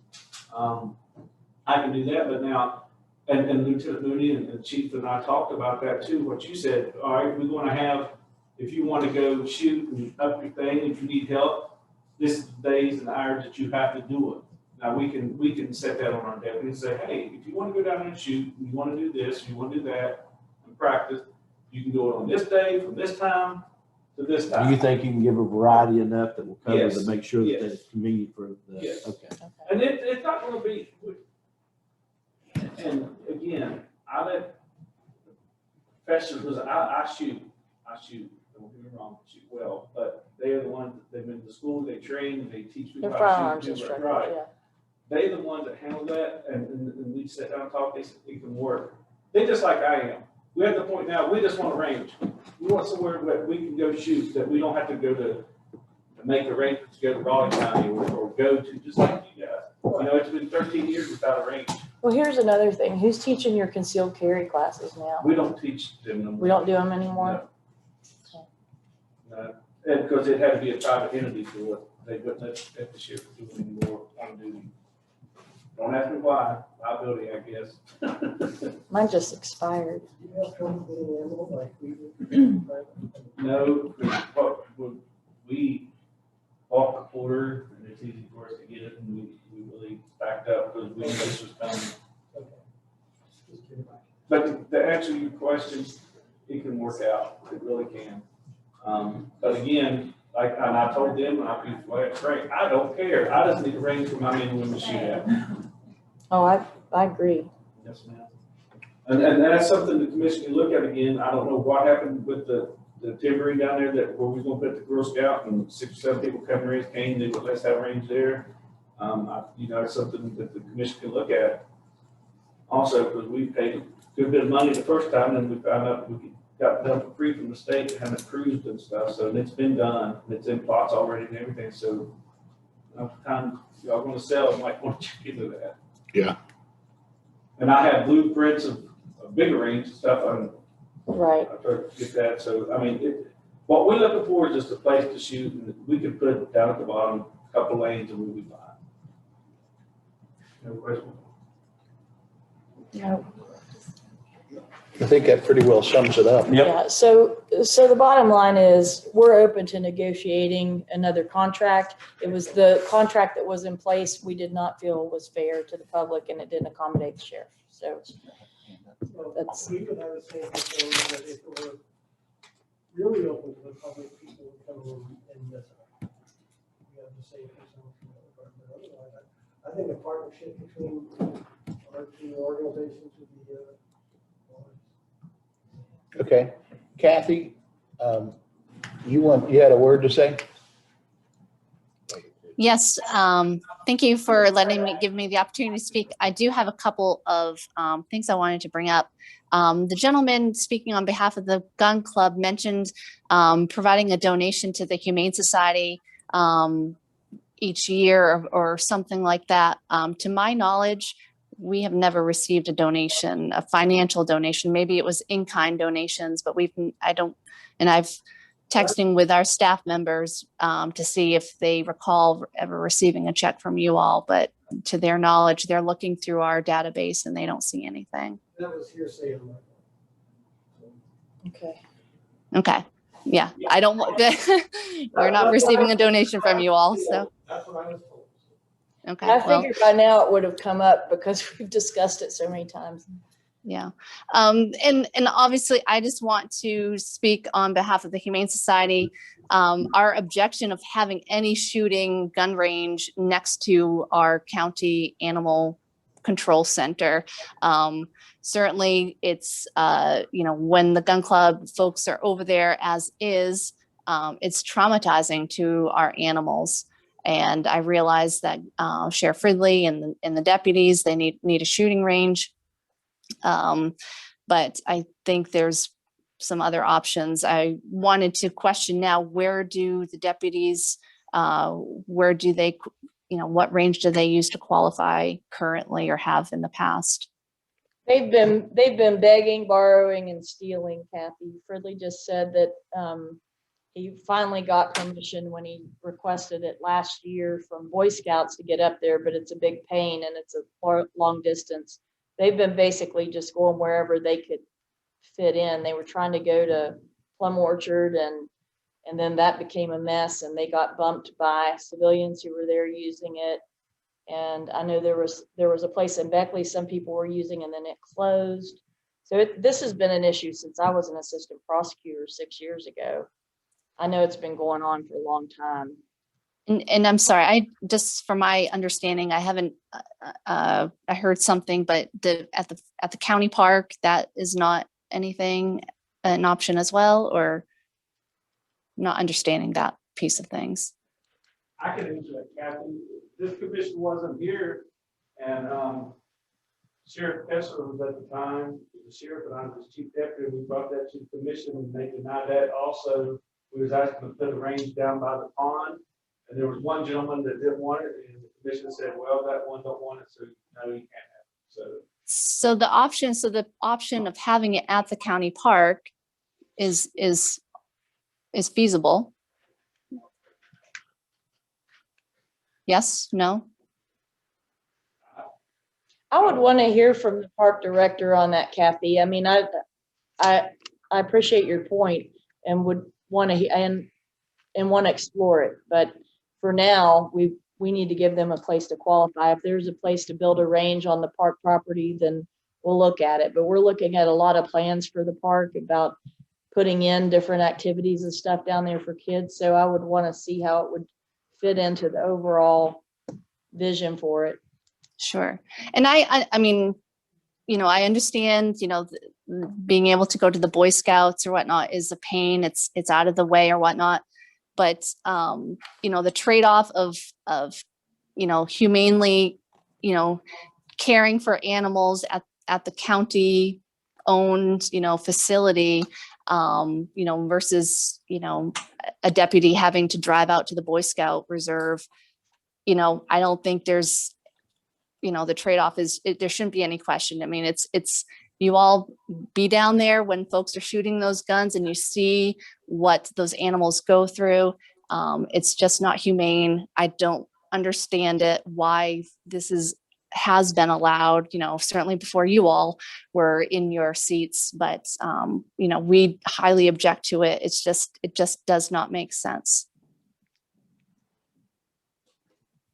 Is there any other comment? Any other comments? No. Okay. All right.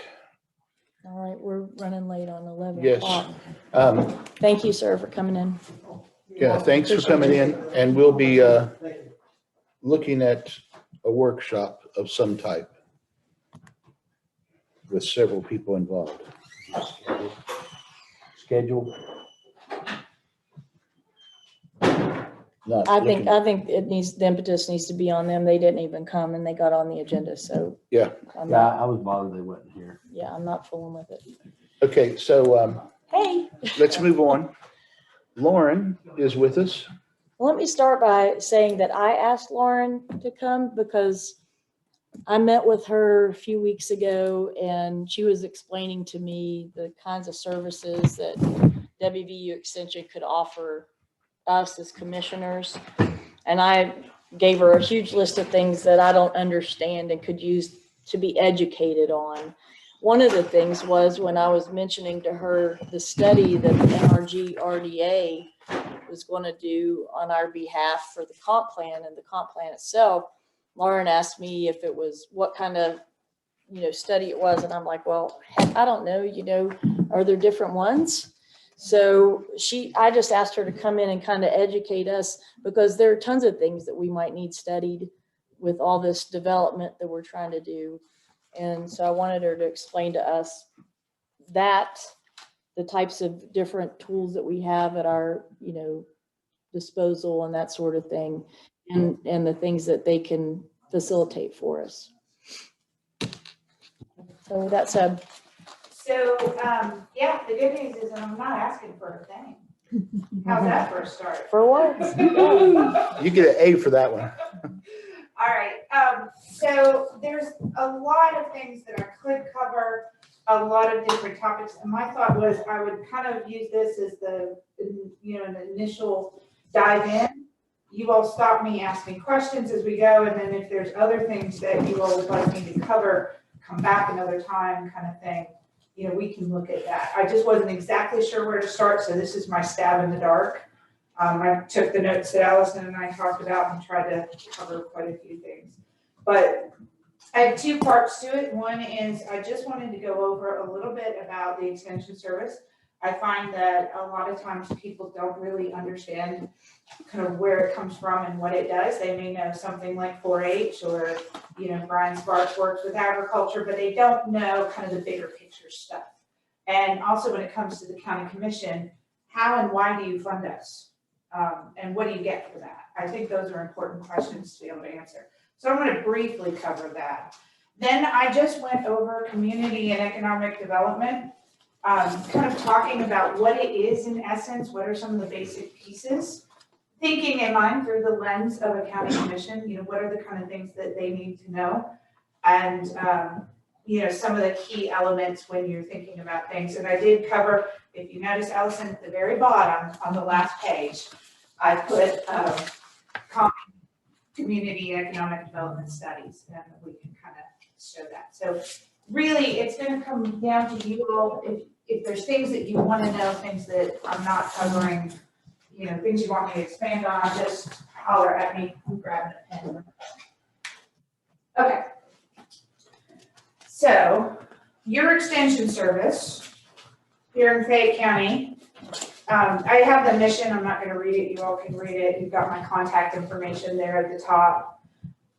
Just to kind of go over briefly, your faculty and staff, Commissioner Brenneman is on our Extension Service Committee, kind of like our board, meets at least once a year.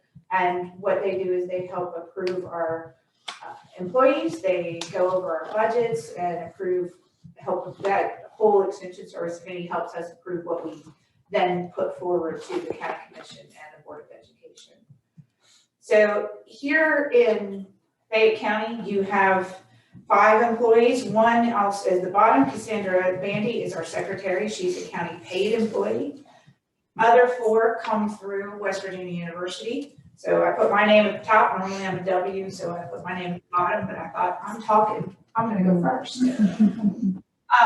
So I am an associate professor. You have 3 faculty members here in Fayette County. You have myself. I have a master's in public administration. Put an H, there should be an A. I'm the family community development agent. I cover Fayette and Nicholas. You have Brian Sparks. He's an associate professor with a master's in agriculture. He's the agriculture and natural resources agent. You have a newer agent, Jeffrey Davis. He's currently listed as a faculty instructor. He will probably be promoted through the ranks as a tenured faculty member as well. He has a master's degree in agriculture and extension science, believe it or not. He really wanted to be an extension agent. We have Noelle Mitchell. She is part of our family nutrition program, which is a USDA funded through the SNAP program. SNAP education, as well as some other USDA funding. And her job is to work with youth throughout the county in education for nutrition and physical activity. That position is completely grant funded and basically is something that we are able to provide to the county. Now, why did I want to go over that? 1, because I think it's important to know who works up there. 2, because I think it's important to kind of know who we are. Traditionally in extension, and this is changing a little bit, we have just been the extension agents. We have been faculty for over 20 years, but I don't think people realize that you have faculty level people that you can depend on here in the county that are designed to serve the county. So here's just some quick facts about the extension service. We are in all 55 counties. There's actually 2 extension services in West Virginia. And that's because there are 2 land-grant universities in West Virginia. Does anyone know what the other land-grant university is? I'm guessing it's not Marshall. It is not Marshall. Based on yours. It is West Virginia State University. So the original land-grant institutions were given to every state, and then later in 1890, they were traditionally Black universities, were also given land-grant status. So West Virginia State University, which is a traditionally African-American school, is our other land grant, and they do have an extension service. So Adam Hodges is also a community development specialist here in Fayette County. So he is part of that same system, although a different institution.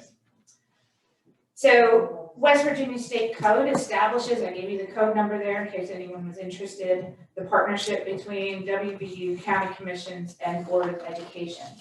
That is where this kind of relationship between how the extension service is provided to the county exists. So through that partnership. Now, what is provided specifically, that is left to be flexible, but it is in the code that it is a partnership between the university, the county commissions, and the Board of Ed. Where are your offices? We are in the White House right behind the annex. Oh, that's right. I passed that. Okay, Yeah, I know. directly across the street from the health department. Okay. And that is a county supply building, so, which we're very grateful for. County level financing, just to give you an idea. So this is the formula that works throughout every county in the state, is that the WVU provides you with one agent. A lot of times that tends to be the 4-H youth development agent, not always. But though if there is only one agent in the county, we do have several throughout the state where there's one agent only, they then also do lots of the other jobs as well. In Fayette County, you have a partnership with Nicholas County to provide a second agent. And you have 3, but you only provide 1 second agent, and that's because of this partnership. So the way the formula works, you get 1 for free, you get a second one with a certain level of match provided by the local community, and then either the county, usually the county commission and the Board of Ed in some partnership. And then if you did choose to do a 3rd or even a 4th agent, that match amount would incrementally increase. For instance, there are some of the larger counties that have a minimum of 3. There's one that has 3 agents and 2 program assistants and several secretaries. Those agents, those counties are very rich and they're able to provide that. And then, like I said, there's other counties with 1. So we are very grateful for the setup we have here. You get 3 with that partnership. So Brian Sparks and I work part-time in Fayette County by covering both Fayette and Nicholas. I hope that helps just a little bit. In terms of the county commission and the Board of Ed, I just put in that 3rd bullet there, some level of funding, because this does fluctuate in how it's structured and who gives what. But for offices, administrative support, travel and programming, you give about the same as what Nicholas County gives. So we just got our secretary reinstated from Nicholas County. For 7 years, they weren't able to provide us with one. We got that put back. We're very excited to have a full-time secretary position in Nicholas County now. But they provide us with funding just like we do basic utilities, that kind of thing. Our computers are usually a combination of local funding and or WVU funding. In fact, mine just went out this week and it's literally going to be a 50-50 split. So just gives you an idea. Everything is really, truly shared. If you look at these last couple of bullets, I think these are important. So the second bullet in under Fayette Nicholas County share cost of second agent. If you look at that second bullet in at the end, the approximate value, and I double checked this recently because it was a question I received. We do often get questions because people see the big WVU football program and those kinds of things, and they think, why should our poor struggling county pay for these things? And the answer is because we have to. If you all don't, we don't have those services. The football program is one thing, the rest of the university is another. So what WVU is currently putting into just the support for the agents is a little bit more than $150,000 a year. So just so you know, there is a lot being provided by the university as well. And then just the value through the grant funding of our health educator, because her entire position, all her supplies, all her program costs, everything are included in that grant funding. So that's about $80,000 a year provided to the county. So that's just by having us here, you're getting those benefits as well. In the kind of longer list there in the middle, I'm not going to read it. You all can read it at your leisure. These are just some of the types of things that we cover.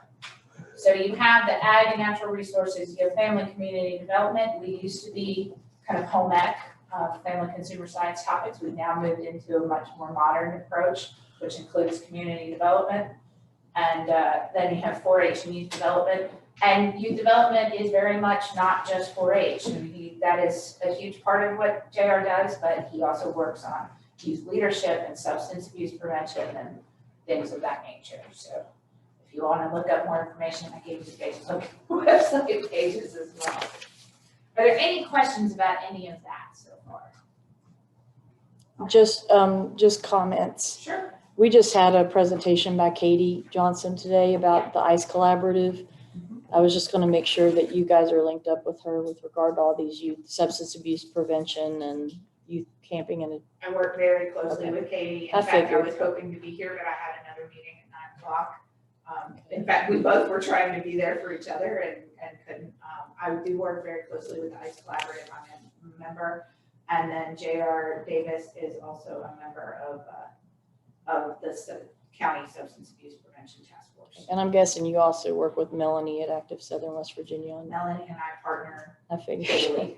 Okay. And then I wanted to thank you for linking Brian with the Youth Reporting Center director because he was very excited to hear from him. Yeah, that was JR. Mhm. Oh, So, JR, yeah, okay. JR with the 4-H program, Right. and he got back with me. There's a program called the Bachman's Life Skills Training, and we're gonna partner on that and hope to provide that Sweet. to So those youth in the future. we have a youth reporting center that's like the day reporting center, but for juvies. And I even would send, if my kids in abuse and neglect cases got in trouble or something, I would make them go and get monitored. And for some of the programming, they help with driver's licenses, all kinds of things, GED, studying for their exams or whatever they've got going on. But I asked Lauren to link JR, who does the 4-H program, up with the Youth Reporting Center head in case there was a way to productively engage those kids in some of those programs. That's all. Also, Brian has followed up with the New Roots Farm, as well as, I think he talked to you, there was some interest in growing local flowers for Betsy's Flower Shop, and being able to provide those locally and have that business system be more complete and more local, and he is working on that with them. He's currently looking for a grower, but because the folks from Betsy's are looking to invest, that's a much bigger incentive. If you have somebody who's willing, rather than just saying, I'd like to grow flowers and hope that somebody buys them, you know you have a buyer, somebody's willing to invest in the inputs, that makes it a much more attractive process. So Brian's working on that as well. And I want to take just a quick second to say, when you have thoughts like that, please contact us.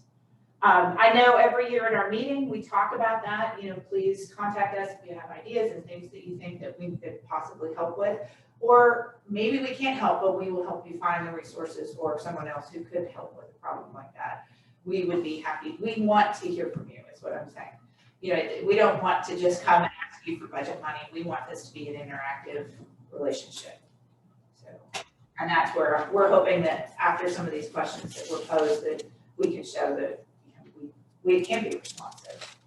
Well, be responsive. And as a heads up, and I mentioned it to Susie, and when I talked to Terry Harlan the other day about that board that we're going to create, the emergency services, I just asked her because she was talking about some of their prevention, health, prevention programs. And I suggested that she link up with New Roots as well, because, they're growing all those vegetables and they're trying to get farmers markets into the community. So, how can she link her, diabetes and heart disease prevention programs to what the farm is doing to try to make it more community, just to increase its community presence, I guess and so just as a heads up about that. But I would say, one of the key things about the work we do is because you have people like Brian and I who are only in the county part-time, it's all about the partnerships. So we do work with the ICE Collaborative, we do work with Active Southern West Virginia. I have worked with the health department on projects before. We just received funding. We helped the FRN get a diabetes prevention grant for the county, and then we were able to then work with that money. And then the FRN, in partnership with the Extension Service in Active Southern West Virginia, got money to do diabetes education and programming in the county. And I personally am going to be able to do some dining with diabetes programs as well as cooking programs. So those are the kind of partnerships that make the things happen. Okay. And they're key. And we're lucky in Fayette County, we have some really, really great organizations to work with. Your FRN is one of the strongest ones I've ever been a part of, which is kind of funny knowing that forever Fayette County was one of the last counties to have a family resource network. And then when you got it, it's just taken off like gangbusters. So. Well, I'm sure Susie would be willing to work with you on those cooking classes and, Yeah, absolutely. All right, so let's take a look at community and economic development just a little bit. And like I said, if there's something that isn't really something you're interested in, you want to move on, we'll do that. Tell me, I hope that you all will tell me this was valuable, this didn't help so much, I didn't do that. So just community economic development, those first two bullets I thought were an interesting quote because they talk about how practitioners, which is you all basically, like to talk about the outcomes. How do we change things? And a lot of times in a shorter amount of time. You all are under a time period, and so those things are important, and people want to see change. And then at the academic level, which is also an important piece of this, the ability to, it's the process.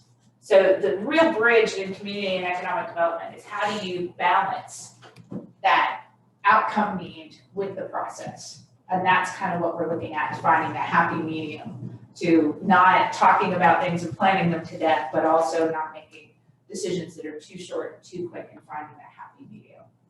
So that's what we're kind of looking at here. There are a million definitions out there of what is community and economic development. So rather than start reciting other people's definitions, the one in italics is the one that I wrote, because I'm just that smart. Community members and leadership working together, making decisions to improve the quality of life for those who live here. These are the key themes. If you look at a lot of the definitions that come from a lot of different places, the things you really see is process, not reactivity, citizen involvement, education, improved quality of life, economic opportunities, and probably the most important, change, not the status quo. The graph you have there is just kind of I thought it was a nice simple graph that helped us kind of see. You have the environment, the economics, the community, all those things need to come together, and where the community and economic development piece, it's that small piece in the middle where everything. What do you mean by environment? Which environment? Environment could mean all sorts of things. It could mean your infrastructure, your streets, your utilities, those kinds of things. It could mean your sustainable environment in terms of, you know, what kind of environmental impact are your development choices making on things. What is this an environment that people want to live in? Does it have the schools? Does it have the business opportunities? It could mean any of those things. All right, so just some background. I think this is a really important thing that a lot of people, when you hear economic development in particular, it's important to know the differences. So growth, that's the numbers game, right? We make this much money, we want to make that much money. You know, do you see those differences in the numbers? The development part is more the qualitative, the descriptive parts. It's like the facts, like we used to be here, now we're here, and it's what goes beyond the numbers. You know, the numbers tell one story, the qualitative part tells kind of that more detailed story, and that's really what we're doing. So growth is more of kind of the same focus of, we've done these things, we need to do these things better. We need better jobs, we need more income, we need more business opportunities. Again, focusing on those numbers. Development is really looking at that more complete picture of the quality of life. What are the factors that go into that? Because having a good job doesn't mean you have a good quality of life. You could have a great job and work in a place that has, that is spewing chemicals out that make you sick. Your overall quality of life's not there. So development is really that picture beyond just the growth. So I hope that's, I'm not going to look at that chart that I gave you, but I think, again, that's a nice, simple kind of description that I think is helpful. These are the things that fall into growth. These are the things that fall into development. I wanted to look at the bottom of that page. What are some of the obstacles to development? Short versus long-term thinking. And that's, again, finding that balance between too much information and too many discussions and getting things done, and finding that happy medium. Not considering the full range of potential strategies. Tunnel vision on narrow ideas, lack of understanding of the local economy. So this is one of those pieces, and you'll see a theme. Just for the record, these are not my personal items that I put in here. These are things that I took from the research. And I took a couple of different sources, and if you ever wanted to know what those were, I'd be happy to share.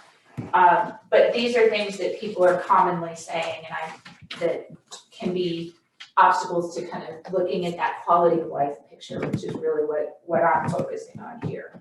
Not understanding the local economy. Do you understand all the facets of the local economy? We may know this part, So in Fayette County, I know there's been a lot of conversation, I'm not gonna go into details or share opinions, but there's been a lot of conversation about Route 19. Well, Route 19 is a piece of the local economy, right? There's a whole lot of left of the county, and that's the kind of thing we're talking about.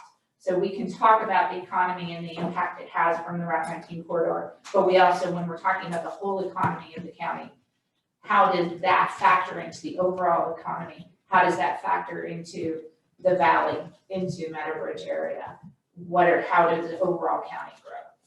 So those are the kind of things we're looking at. Confusing symptoms, not addressing causes. Anyone who's had a health condition knows that you can get a lot of headaches and you can take an aspirin and that solves the problem, but then when you get your next headache, you don't know why you keep getting headaches. That's what that boils down to. So why are you getting your headaches, whether they be metaphorical or literal? And then I wanted to focus, we talked about growth and development. The last bullet there is not dependence on the they. And what do I mean by that? The proverbial they. And this is human nature. A lot of us hear from people and they have great stories and they are very meaningful and they know that your decisions as leaders will impact their lives. But they did it in the past. They did in the past. So one of the things I wanted to add to that obstacles was avoiding thinking about the proverbial they. The one person who comes and tells you a story does not represent the entire community. And that is something that we do a lot. It is human nature to do it. And as leaders, we really advocate in that bigger picture of the development and the impact that we have with the resources is how to say, how do we use those best to serve everyone? And it kind of comes down to, in this case, we don't want to just have the squeaky wheels. We want to really look at the bigger picture and we want to make sure we're serving the people who aren't as squeaky. All right, next page. I'm not going to read all these. I'll go over a couple, but these are just some questions that I found in the research that I think are very relevant for commission level leadership. Do you know the answers to these things as you make your decisions? So does your community have what is needed for economic development? And this is a very short list. You could make a very endless list, but when you're making economic development decisions, do you know that those decisions will work because you've thought of the other pieces that go into the picture as well? Do you know what the assets in your community are? Do you know what kind of development is realistic and can you afford it? And do you know what steps it takes to get there? So I wrote a note, and I know I mentioned this when we met, but Sure. One of the areas where I feel like we could really use some help is creating economic incentives for developers to come in and develop here. And I mean, I had some kind of different ideas, but like say we have Hotel A, and we say Hotel A, for your first 5 years, you can have these tax incentives in exchange for contributing to a fund that will finance local businesses or something like that. And then Hotel B, you get years 5 through 10 for your tax break and for the same thing, for a contribution to a fund that, you know, would do that. But I mean, that's just an example of what I was thinking of, but I think we need to understand kind of what's common, what our options are, what might attract people specifically here, what are the impediments currently, you know, compared to other places they might build or other nearby counties they might build. You know, I think we need to understand that so we can create those incentives and implement them. Yeah, and that would be something that would require some follow-up conversation for sure. I will say this. A lot of people do those short-term tax incentives or fee breaks, that kind of thing. You really need to consider what happens after those are over, because you don't want to create, and a lot of those types of incentives, they have a significant benefit over here and significant drawbacks over there, and you just have to choose what you think is best. I'm not saying you should or should not do them. This is one of those places where I literally have a degree in decision making. And you have to sit and think about what will happen, because I will ask you, what often happens with short-term tax incentives? Exactly. That is exactly right. You mean they take off leave. once? Yeah, they come, they get the benefit, and Yeah, they leave. and they go. And that is a common. Depends on what With those type of taxes. industry or what. Well, I type was of gonna say, if business it's, it is. but if it's a hotel, like that Right. would cost a lot of money. Well, that's what I was gonna say. It Yeah. depends on what type of So, business. so we it would have to is. consider what type of businesses we would offer those incentives to Yeah. as well. Okay. So, that's just, I mean, that's on my, and I understand we need follow-up conversation, but I feel like that's something we really need to explore, and we need to do it. You know, we're talking about timelines, but you know, within the next 3 months for sure, because we've got the comp plan coming, and I feel like we need to be able to create an environment that's rich for developers to come in who, you know, and if we have to do it in phases or stage, if you are, you know, a class 1 developer, like a business that will likely stay like a hotel or whatever, class 2, you know, we can create. Yeah, and we can take a look at where we can find best practices in similar environments. And that's where you're gonna learn a lot of those pieces. And I can support some of that work as well. You know, the other question is, what are some of the policy changes that you can make with fees and processes that are things that you could sustain over the long term and aren't maybe temporary? Those are some of the things that are some of the newer efforts are promoting. Like zoning changes and. Zoning changes, you know, things like if you locate in a certain area, you can get expedited permitting, that kind of thing. And that's not something you have to change. You know, if they're gonna get permitting every year and you want them to locate in your downtown because you're trying to grow your downtown, then people who locate there will get these benefits and continue to get these benefits. So those are some of the things that you might look at. They might be short-term for one person, but you're not changing them from year to year. And that could be some of the ways to offset some of those pitfalls that come with some of those. Tax incentives can just be tricky. They really can be. And so, but we can absolutely look into this a little bit more. Well, I feel like we need to examine those things, and I feel like we are not qualified individually to do that. Some more than others as businessmen, but you know, I'm not. This is something I can talk. I do have. I'm going to be meeting with Gina Belcher and her crew next week, and I will bring that up because they can help with this as well. Okay. So yeah, we can definitely pull some people together to help with that. So the next section we have, and I know we're running short on time, so I'm not going to spend much time. It's a little bit, about a page and a half. But because you're talking about planning, I just put in some items for planning. Planning usually about 10 years out. Now, this is something I know that's been a popular discussion. Scheduling into your systems to review those plans on a regular basis. That is something that is very commonly recommended, so that you're not going, you know, 10, 15, 20 years without kind of revamping it and seeing how it fits the newer environment. So as you're looking at your new plan, build into that, as you approve it, that it must be reviewed every 5 years, or elements of it should be reviewed every couple of years. If you look at the bottom section, it talks, that just shows you what by West Virginia code your plans must include. And I know Allison talked about, she said, you know, I don't know what all these things entail. And I can come back and talk a little bit about more some of these details. But I knew in this session I would have not nearly enough time to go into that. But that's what the code requires in West Virginia that you address. Are you here? I think what we'll need to do is just schedule a workshop where it's just us and you guys and the other players, NRGRDA or whoever, but. So you're gonna be there the 24th or 28th next week What's that? with NRGRDA? I'm not going to be here on the 28th, but Are you in that, you're meeting with them? I'm meeting with them separately. Okay. Yeah. Okay. What's that? Well, that's our first meeting. I got emailed a first meeting with for us, the comp plan. For the comp plan? Yeah. Oh, okay. Yeah. Okay. No, but I will. Oh, yeah, talk to them because about it. because we put him on the planning thing. That's what it is. I was just curious if that's when you meet. I would normally say I will make changes to be there, but 3 doctor's appointments for my kids. in I was just Morgantown, curious when you said and I'm next, scheduled. No. when you said next week, I was just But, curious if you was gonna be there also.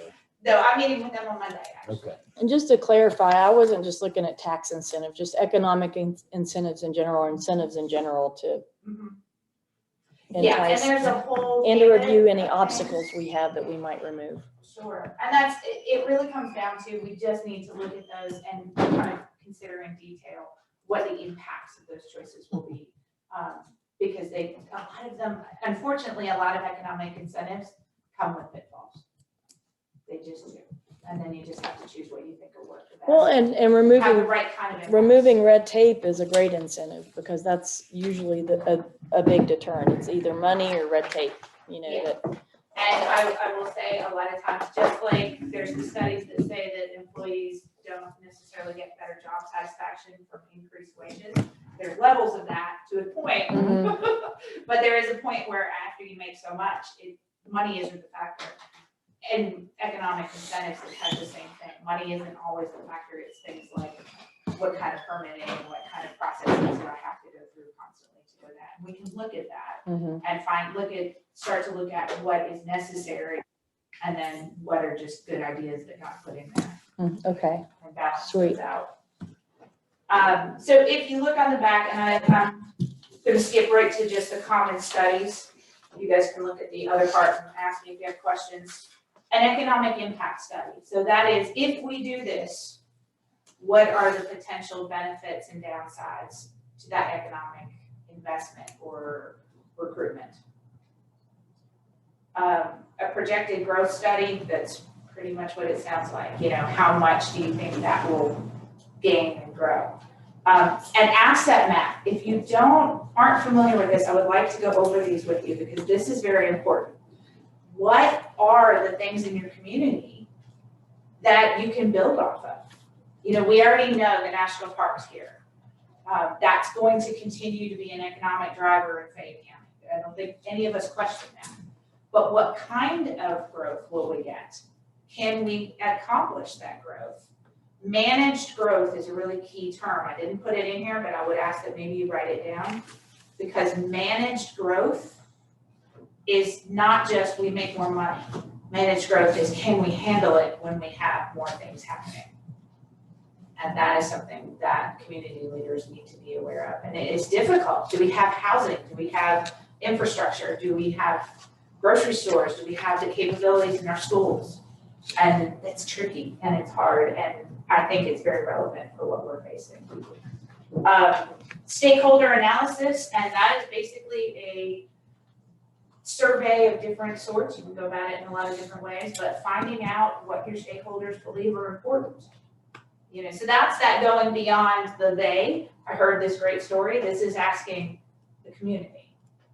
Who are the leaders, all the kinds of leaders, the religious leaders, the business leaders, the nonprofit leaders, the social services, what do all they have to say about what's important, and then putting together a bigger picture.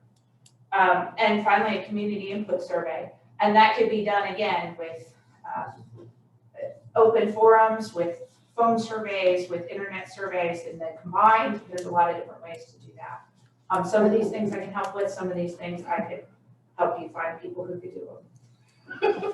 Lauren, I thought you wanted to be by the telephone. Yeah, not so much.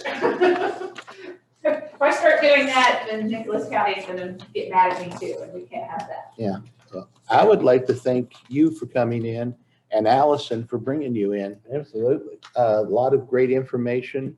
I agree with Allison. I'd like to see us do a workshop where it's just us, where we can gain, extra information from you. Thank you so much. I'm glad that it seemed helpful, and yeah, we can talk on any specific topic and dive deeper, and what I don't know or have resources for, I'll be fine. Cool. Right. Thank you so much. Thank you. Appreciate your time. Thank you. Thanks for coming. Especially on a day off.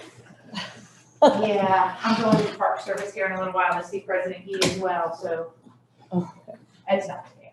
I'll get one later. Is that today? We were invited to that. What time is that? 1 o'clock at the Wilson Center. Okay, Mr. Robinson, are you on the line with AEP? Yes, sir.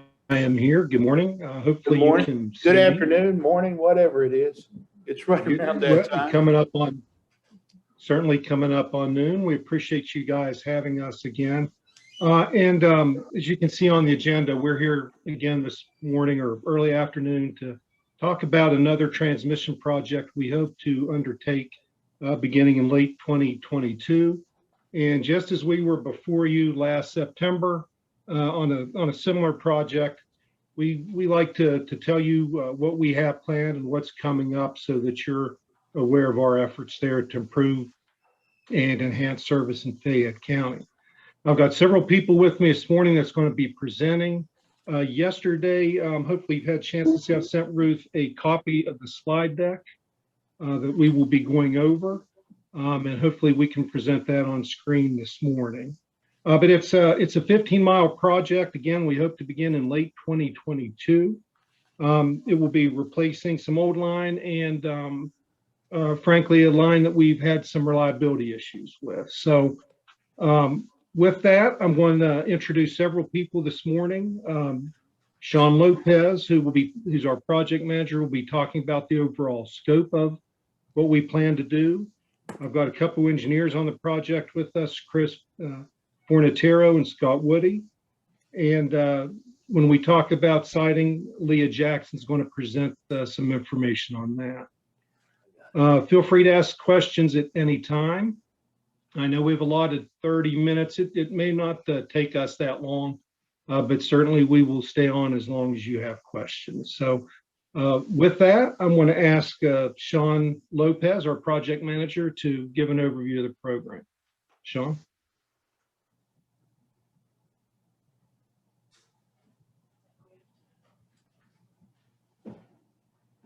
Did he say Sean? I thought it was John. I thought it was John until the last time he pronounced it, and it sounded like Sean. Yeah, I thought it was John also. Sean? It is Sean. Now he should be able to unmute. Can y'all see this, Allison? Okay, can you hear me now? Yeah. Yes, go ahead. Oh, but All right, thank you very much. I was starting to panic, thinking maybe I just didn't know what the heck I was doing. No, it was probably us, but go ahead. All right, so I'm assuming you all have that presentation that they're talking about, and so the first thing here, real quick, is just sort of the overview of the area. I mean, and again, here in a moment or so, Leah, our siting specialist, she'll kind of pull up KMZ and be more specific with any questions you have. But what I would generally say here is, starting in the Kincaid area, going, shooting straight across the mountain over into the Fayetteville area, and then basically all in that area. And we do touch Scarborough, Oak Hill area as well. That is for the Kincaid area improvements project. And then we're also going to be talking about Victor, the Victor Station project, which is over in the Anstead area, obviously Victor, right? So that's basically the generalized area that this project is touching. As far as the project details, you could kind of crunch it down that ultimately we're building about 15 miles of 69 kV transmission lines. In conjunction with that, we're building 2 new substations, and then we'll also be updating some existing stations as well. One of the, probably I would say in your all's knowledge of the whole thing, probably one of the biggest benefits really is that it converts the 69 Fayetteville tap to the 69 loop there at Fayetteville. So right now, that Fayetteville station that feeds that whole area there is basically radially fed, whereas when we're done, there's going to be 2 sources, going in and out of there, which will greatly improve the reliability of that area. It also will allow us to retire approximately 10 miles of line. And if you look at the lines that we're retiring, since 2014, they've experienced 1.1 million minutes of interruption. So, and then you go into the why of that, and you see, hey, this line was originally built in 1913. So, we're over 100 years there, dealing with rot, rust, outdated conductors in a lot of places. So, Hey, Sean, when you retire a line, does that just mean that you stop using it, or do you remove it? yeah, we will be removing that line. Okay, thanks. Yes, you're welcome. All right. So that's really the why of the Kincaid area improvements. And then as far as Victor, building that new substation there in Victor, what that will do will replace what is a very aging Golly Mountain station that has outdated equipment. And then so we looked at the possibility of rebuilding in place, and there was not proper space, wasn't there, outage constraints. It just became apparent that the best possible solution there is to get a piece of property and build a whole new station. So that's the why on that one. And that will obviously improve the reliability of the power in that general area as well. So I guess really that's just my quick snap it overview. Any questions for me before we continue on? Well, I have one. So since I'm new, what is the purpose of presenting this to the commission? What kind of decision is going to come before us? So I'll let. Or is this just a courtesy? I'm just trying to understand. Well, I mean, I'll let Nicole probably jump in there and give you the proper response to that. Okay. Hey guys, yeah, so we just want to give you a heads up about the project. We're going to be mailing out some notifications to landowners, and they may take their questions to you. So we want to make sure that you have all of the information about the projects. And also, if you have any heads up about developments or anything that the county commission's working on in the area, that helps us just so we can make sure we're aware and work with you on any of those plans in relation to the project. Okay, do we have an electronic copy of this? Okay, can you make sure Angela has it? Okay. All right, we'll ask, our head of planning and zoning, we'll make sure she's aware of this, and we'll be in touch with you if there's anything affected by it. Well, I think the area. Okay. It's pretty remote, it looks like. Yeah, we'll go over some more detailed maps. We've got Leah Jackson, our siting specialist, and she's going to bring up a KMZ in a few minutes. I don't know if we're at that point in the PowerPoint yet. Jessica? I'm trying to let her. If we're able to share. I'm still trying to share my screen, but it's telling me it's disabled, but hopefully we can have Leah bring up the KMZs here shortly. I think we're going to have Chris go over structures here next.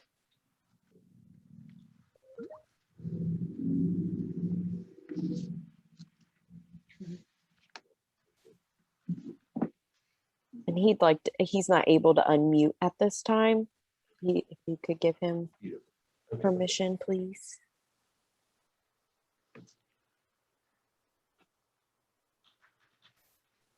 Are you going to show us the map? It won't let her. I've made her co-host, but apparently it won't let her. Yeah, because we have them, actually, it was sent to us. And I was just sharing Tom's screen, looking at it. Oh, okay, great, great.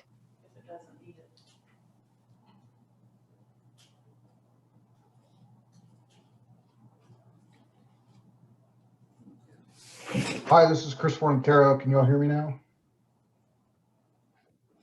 Yes. All right, great. So I just want to take a couple minutes to talk about the structures for the two projects. So for Kincaid area, we're proposing to install a mixture of steel H-frames and 3-pole guide structures, as well as some lattice steel structure types. As for existing structures, most of this project is greenfield, meaning that it's on new right of way and not directly replacing existing structures, but there is about 1 mile near the Kincaid station where the existing are wood H-frame structures that will be replaced.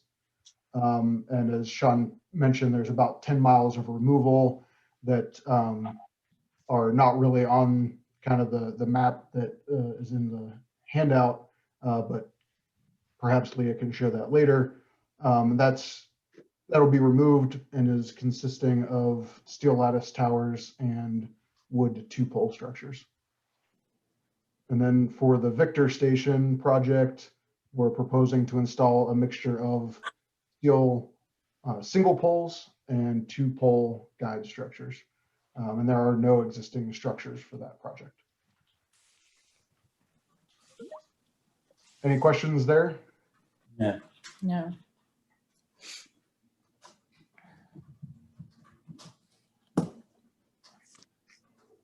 Okay.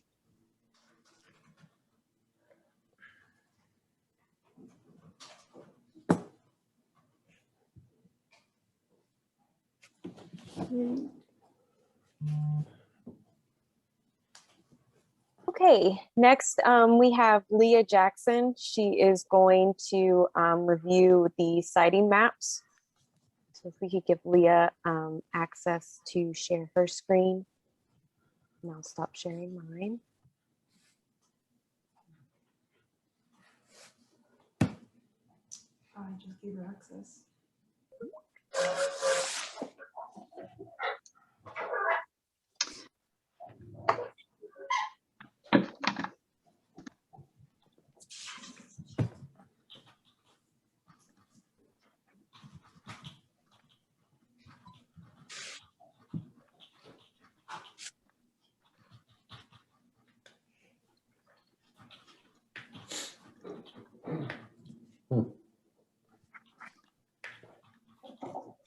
Sorry, everybody. This is Leah. I'm having trouble sharing my screen right now.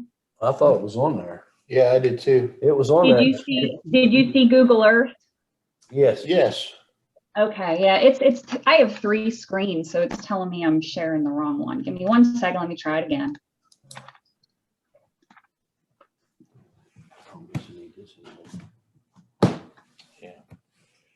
All right. Can y'all see the Google Earth screen? Yep. All right, great. Okay, so like I said, this is Leah Jackson. I'm with Siting for AEP. I actually work for a consulting group called GAI Consultants. I'm going to go over the study segments here just briefly with you in Google Earth so we can get a little more detail on what you're seeing instead of what's in the packet there. So the study segments we have are shown in red. As you can see, they start over here in the far west at our existing Kincaid substation. Our transmission line will come out along an existing right-of-way. You can see it cleared here, so we only have this one option for exiting our substation. At that point, we kind of deviate into 3 different corridors, as we call it.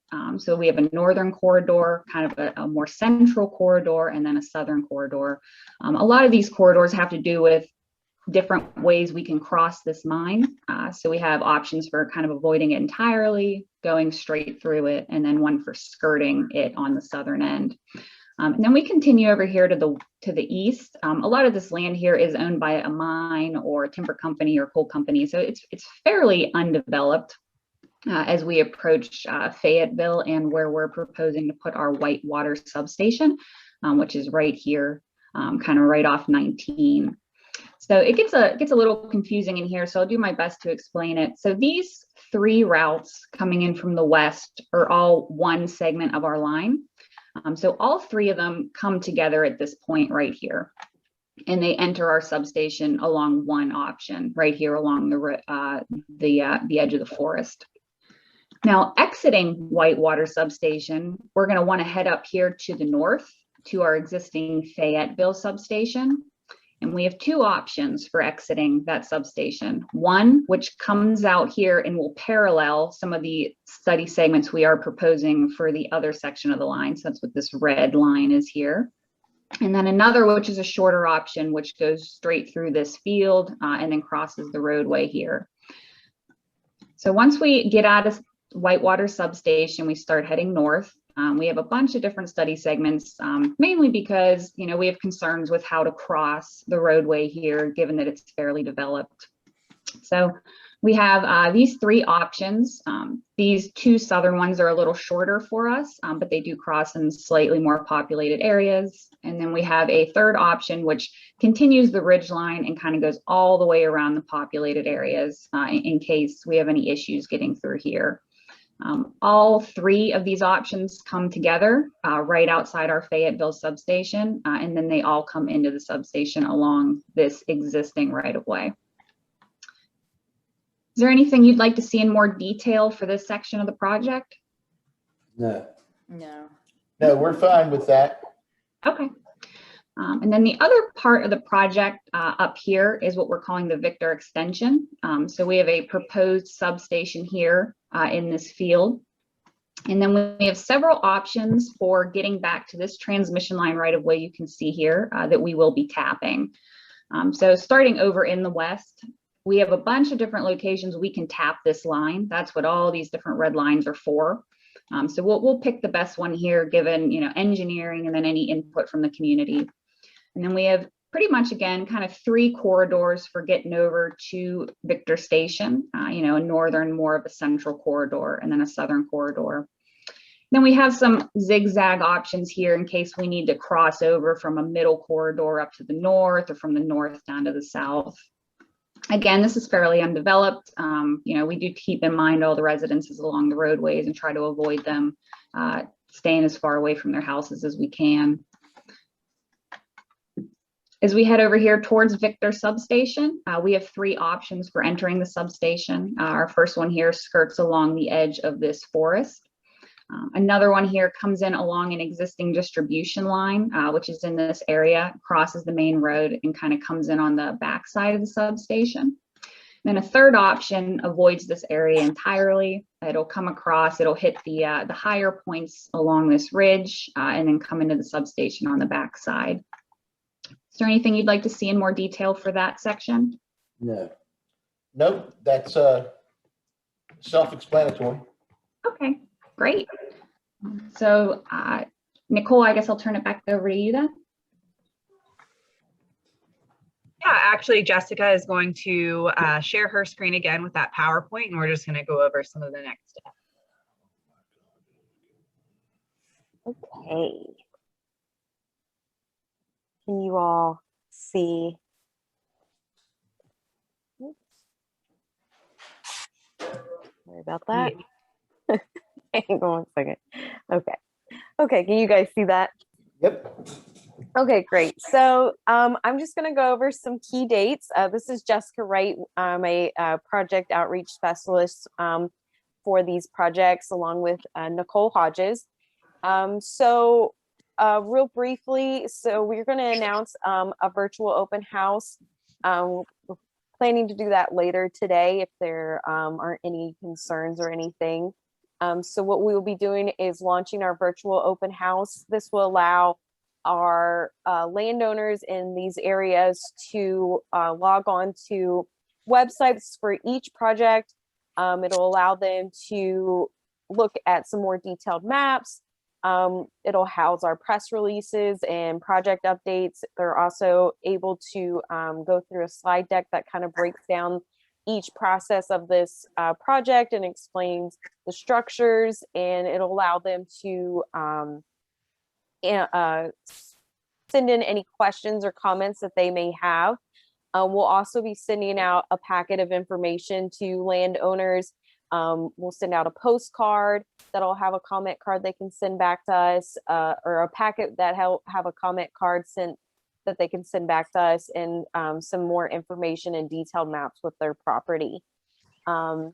After we receive their input and we review it, we will announce our proposed line route for each project in October. And then our right-of-way activities will begin in the winter of this year. And then we plan to begin construction for both projects in fall of 2022. And then the project in service date for the Victor substation we're planning for end of 2023, and then for the Kincaid area at the end of 2024. And just based on, schedules can change. So these all are subject to change. Just want to give you a heads up on that, but we'll try to meet this timeline as close as we can. So any questions there? Nope. No. Go ahead. Okay, so what's next? Like I said, we're planning a virtual open house to engage landowners. Again, the project with all the information, the website with all the information on there, sending out the packet in the mail. And then we're also going to be doing a virtual town hall for the Kincaid area on June 30th, very similar to what we have set up here with you all today. We'll have 2 times, one at noon and one at 5 p.m. that day to accommodate landowners' schedules, work schedules and everything. So that'll allow them to jump on and ask us any questions, and we can talk to them. Kind of similar if we were to do an in-person town hall, but giving them that opportunity to speak to us a little more. So that's what we have planned. Any questions or comments that anyone would like to add? Nope. No, thank you, but a lot of good information. Yeah, thank you for the courtesy briefing. We appreciate it. Of course. Thank you all for allowing us to be here today and speak with you all. We really do appreciate it.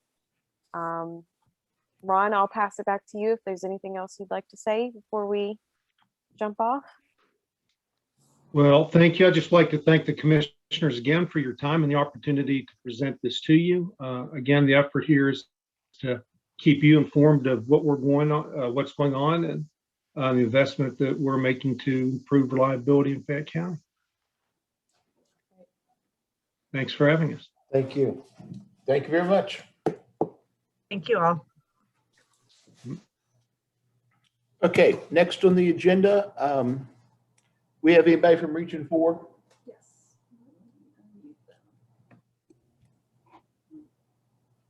Yes, this is Jamie Baker, and I think we have Amanda Smars on here as well. Okay, who's going to be doing the CDBG grant second hearing? That would be me. Okay, go ahead. Okay, so this is our second public meeting that we have to have for our CDBG CD funds, and this is for the Fayette County Commission is going to partner with the Fayette County Health Department so we can file an application so they can renovate the newly purchased building. And we are filing the application. They're eligible for $2 million. So that's how much we're going to be asking from the CDBG. And that is the community development block grant. If anyone doesn't know, there's initials there. So if anybody has any questions, I'll take those now. But basically, we just need you to sign the application. Anybody raising their hand?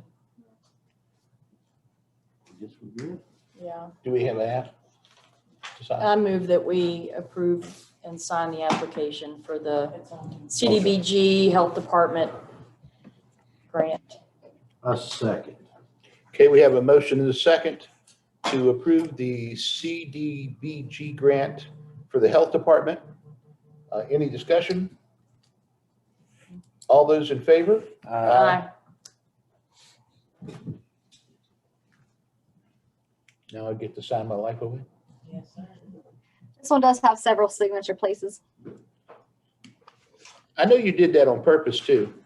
I see. I was nice to you last week. This time I make you sign a few more, right? Yep.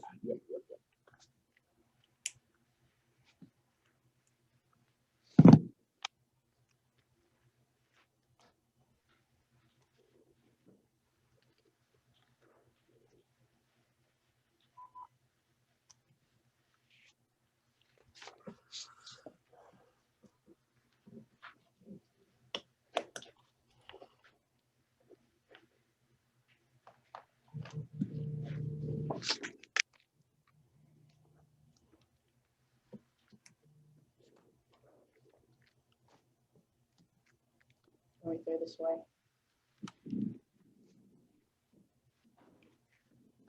Okay, all sheets are signed. Thank you very much. You're welcome. Okay, our next part is another CDBG-MIT application for asset mapping in Fayette County. Yes, so that's correct. So this application is for the small cities block grant mitigation portion. And basically the asset mapping is going to be able to map the critical infrastructure within Fayette County, your water and sewer lines, just to give you that knowledge. So should a natural disaster occur or should anything come up, you'll know where your infrastructure is located, what should be there. And you can go from there on correcting anything that's there. So this application will ask for $250,000. And that will, again, it will map your assets within Fayette County, your water and your sewer lines. Yeah. You'll also see an MOU in this as well. And that's because we're at each of the counties within the region are applying for the same thing.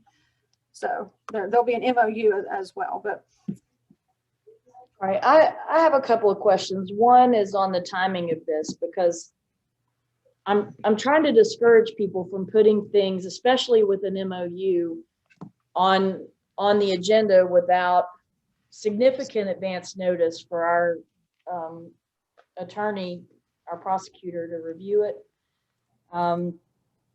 And so can you tell me, like, what's the timeline on this? Is it in a crunch like the health department, or what's the deal? So the application documents are, but you don't have to sign the MOU yet. If you want your attorney to look it over, that's completely fine. You can sign that at your own leisure, or whatever you determine, you know, what you want to do with that document. But the application document, so the environmental document and the application signature page, those have to be submitted at the same time as the CV application, so July 6th. So those two are under a time crunch. The MOU, you're more than welcome to look over, decide if you would like to sign it, and have your attorneys look over it. Okay. And how long have you guys known that we're going to apply for this grant? This came out just recently. These funds came out, and we looked at what was available, what was some options that we could do. And this was one of the ones that came up that we felt may be able to help Fayette County. So we thought that maybe this would be an application you guys would be interested in. Well, we definitely are. I'm just trying to, because this is the third surprise agenda item from Region 4 for me. So I'm just trying to make sure that you guys are not, that you're planning in a way that, you know, that you're planning and getting things on the agenda as early as you can when these things come up, and inform us as early as you can, because I don't like to hear things more than once when we get them in here. Right, correct. No. So we get them in as soon as possible. When these application cycles came out, they came out quickly with quick deadlines. So we put together what we thought would be the most beneficial, and we got that on the agenda as soon as possible. Okay. Well, I also thought this, Go ahead. Mm-hmm. I also thought this had something to do, until I read it and seen it was just water and sewer. I thought it had something to do with the mapping of the broadband, but it doesn't. It does not. And the reason it does not is because the max amount we can ask for is $250,000. And that amount will take that entire amount to map all of the water and sewer infrastructure. Is it enough to map all the water and sewer infrastructure? Based on our conversations with some consulting firms, it does seem like it's going to be enough. Yes. Okay. Looks fine. Okay. All right. Well, I move that we approve the application for the infrastructure grant, and based upon our prosecutor's advice, the MOU as well. Okay, we have a motion and a second to sign the MOU and the application for a $250,000 Region 4 planning and development of sewer and water plans. And thank you for applying for this on our behalf. It's our pleasure. We're happy to do anything that we can to help. This will dovetail nicely with the comp plan study that we have. I looked over this. When will it be complete? Just, do you know when it be complete? I'm just curious. Even if we get the grant, like when will they make a decision on the grant? Do you have any idea? We don't know. Typically within about 6 months after we apply for the grants, we usually know something, but we don't really have a time frame. Okay. And so then if we're awarded the grant, then we'd have to send out an RFP or RFQ, I guess, to have qualified firms apply, and then the study itself would, so we're looking at next year at best, probably the end of next year. Correct. The results. Well, better late than never. I mean, it's not gonna happen any faster than that anyway, unless we fund it. No, I think it needs done. Yeah. I like it. It'll be done. Okay, any other discussion? All those in favor? Aye. Aye. It is passed. Quick break before 12:30. Yeah. We're taking a quick break and then we'll come back.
Oh, goodness.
You're back. It's not that late compared to how we were this morning. Okay, so we're at 12:30. We're back in session. Let's do it. All right, discussion. And decision about the MOU. Yep. What I think that we would like to do is leave the current MOU intact and just put a deadline, like a specific deadline on when you'll get the reports in. Like, and Ruth suggested 15th of the month when you get the submit the payroll, you submit the reports with that. So Anthony's going to make that one change that shouldn't bother the board, I don't think, as far as, you know, the administration of it. It's not a substantial change. It just says. You mean about that, putting that in the MOU? Yep. Yeah, just. There are other items in the MOU as well that have never been resolved as well. Which? We will be paying for an annual audit, grounds and upkeep of the facility, mowing the grass.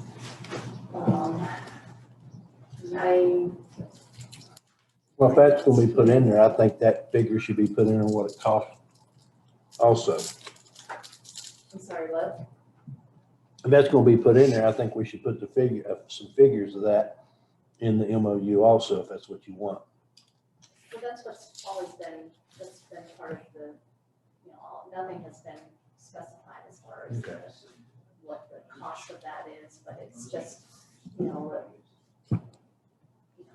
plumbing issue or, you know, the grass being mowed, you know, things like that, or items that. You've got a list there? I don't. But it's just, it just says grounds, in the previous lease or MOU, it was.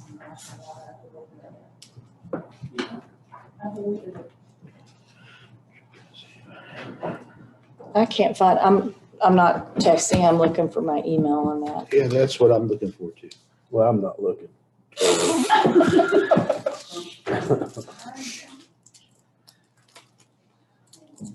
One of the discussions that we had about building facility grounds, maintenance, improvements, was how to submit the request because who to communicate those issues to. A lot of times it was directly to the director at the park or to the county commission office.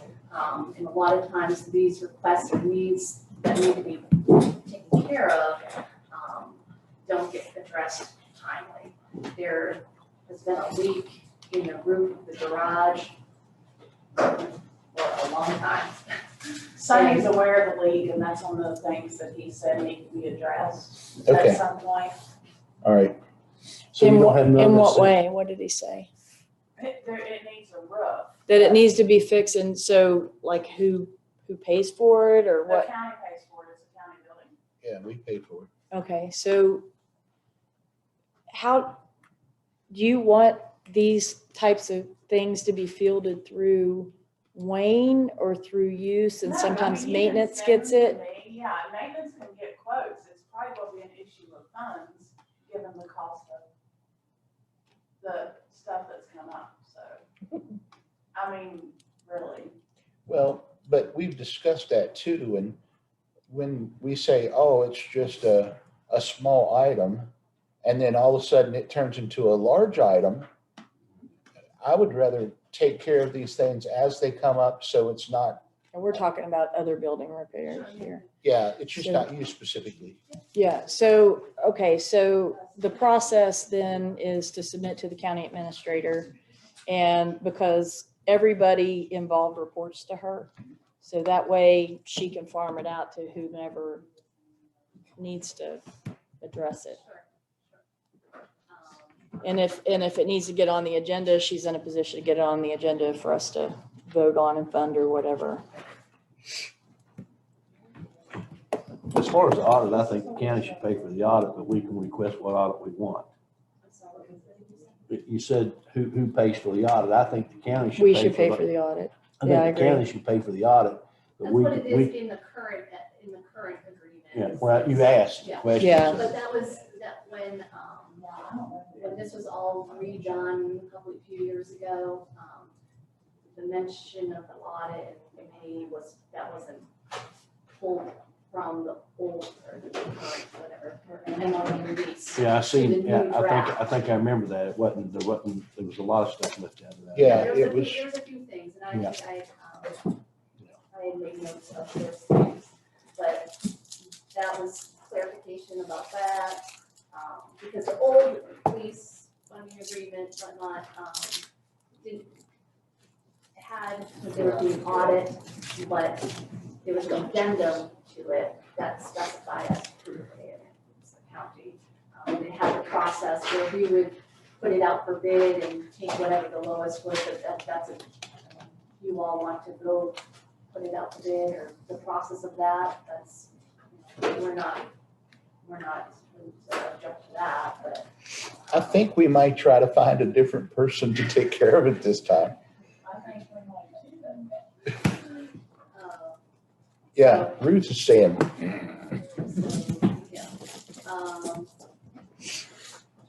Yes.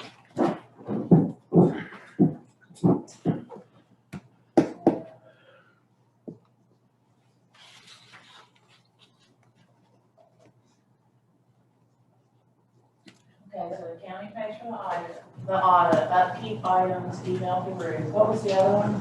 I'm putting this on. The, Number 27 of the old MOU lease states that the county commission will be responsible for grass cutting, trim, snow removal, all grounds maintenance, including filling potholes, etc.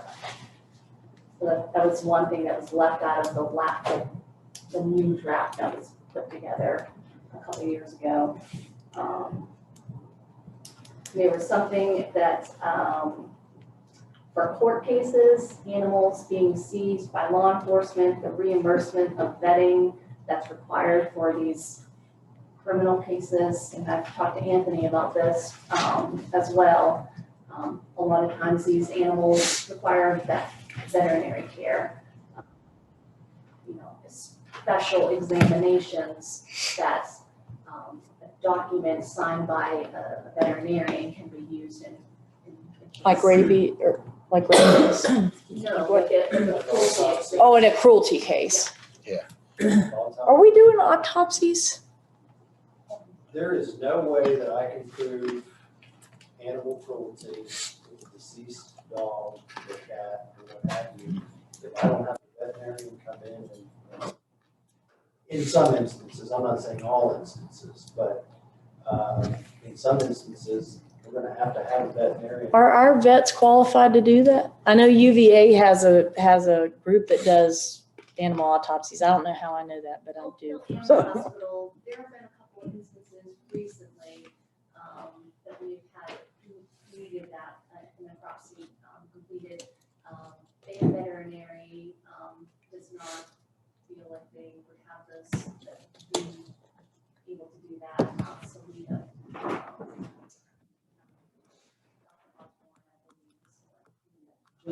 Just to give you an example, I think the one case we're talking about is a golden retriever that was found dead in a garage. Its ribs were showing, but I mean, it had no external injuries. So there really was no way to prosecute that without having an necropsy done of the dog to get some kind of an idea of what the problem was. And we did find, basically what the necropsy revealed was the dog's GI tract was full This is the new of order. claw. No, later.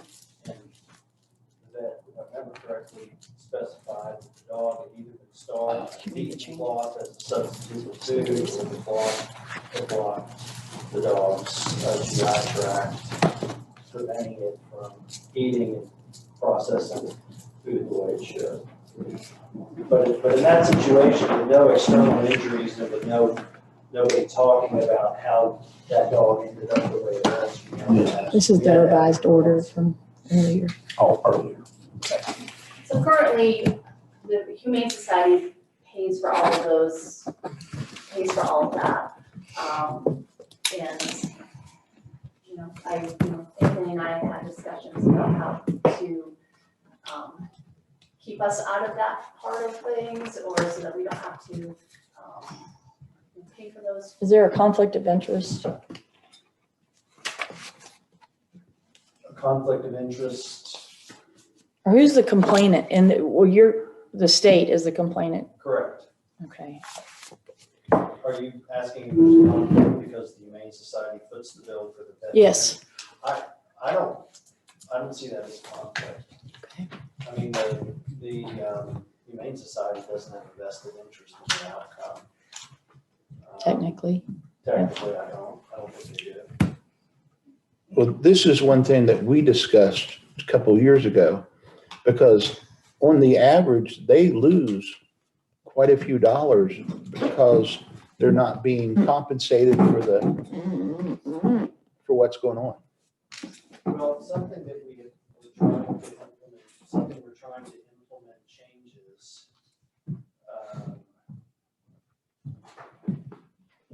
And is keeping better track of the restitution issues, and then basically when the cases are brought to magistrate court, trying to ask for restitution, of course, asking for restitution. Yeah, we don't get it most of the time. Restitution actually being paid. Almost are never. Two very, very different things.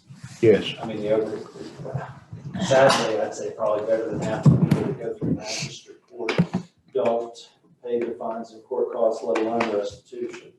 And these are misdemeanor animal cruelty, not felony animal cruelty cases. I mean, the ones in magistrate court by necessity have to be misdemeanors. Well, I was just wondering, in a misdemeanor case, would a pretrial diversion or something requiring restitution be a feasible result in some of those cases that might, if it's a first offense kind of thing, depending on the. Possibly. We had one on Wednesday, I think.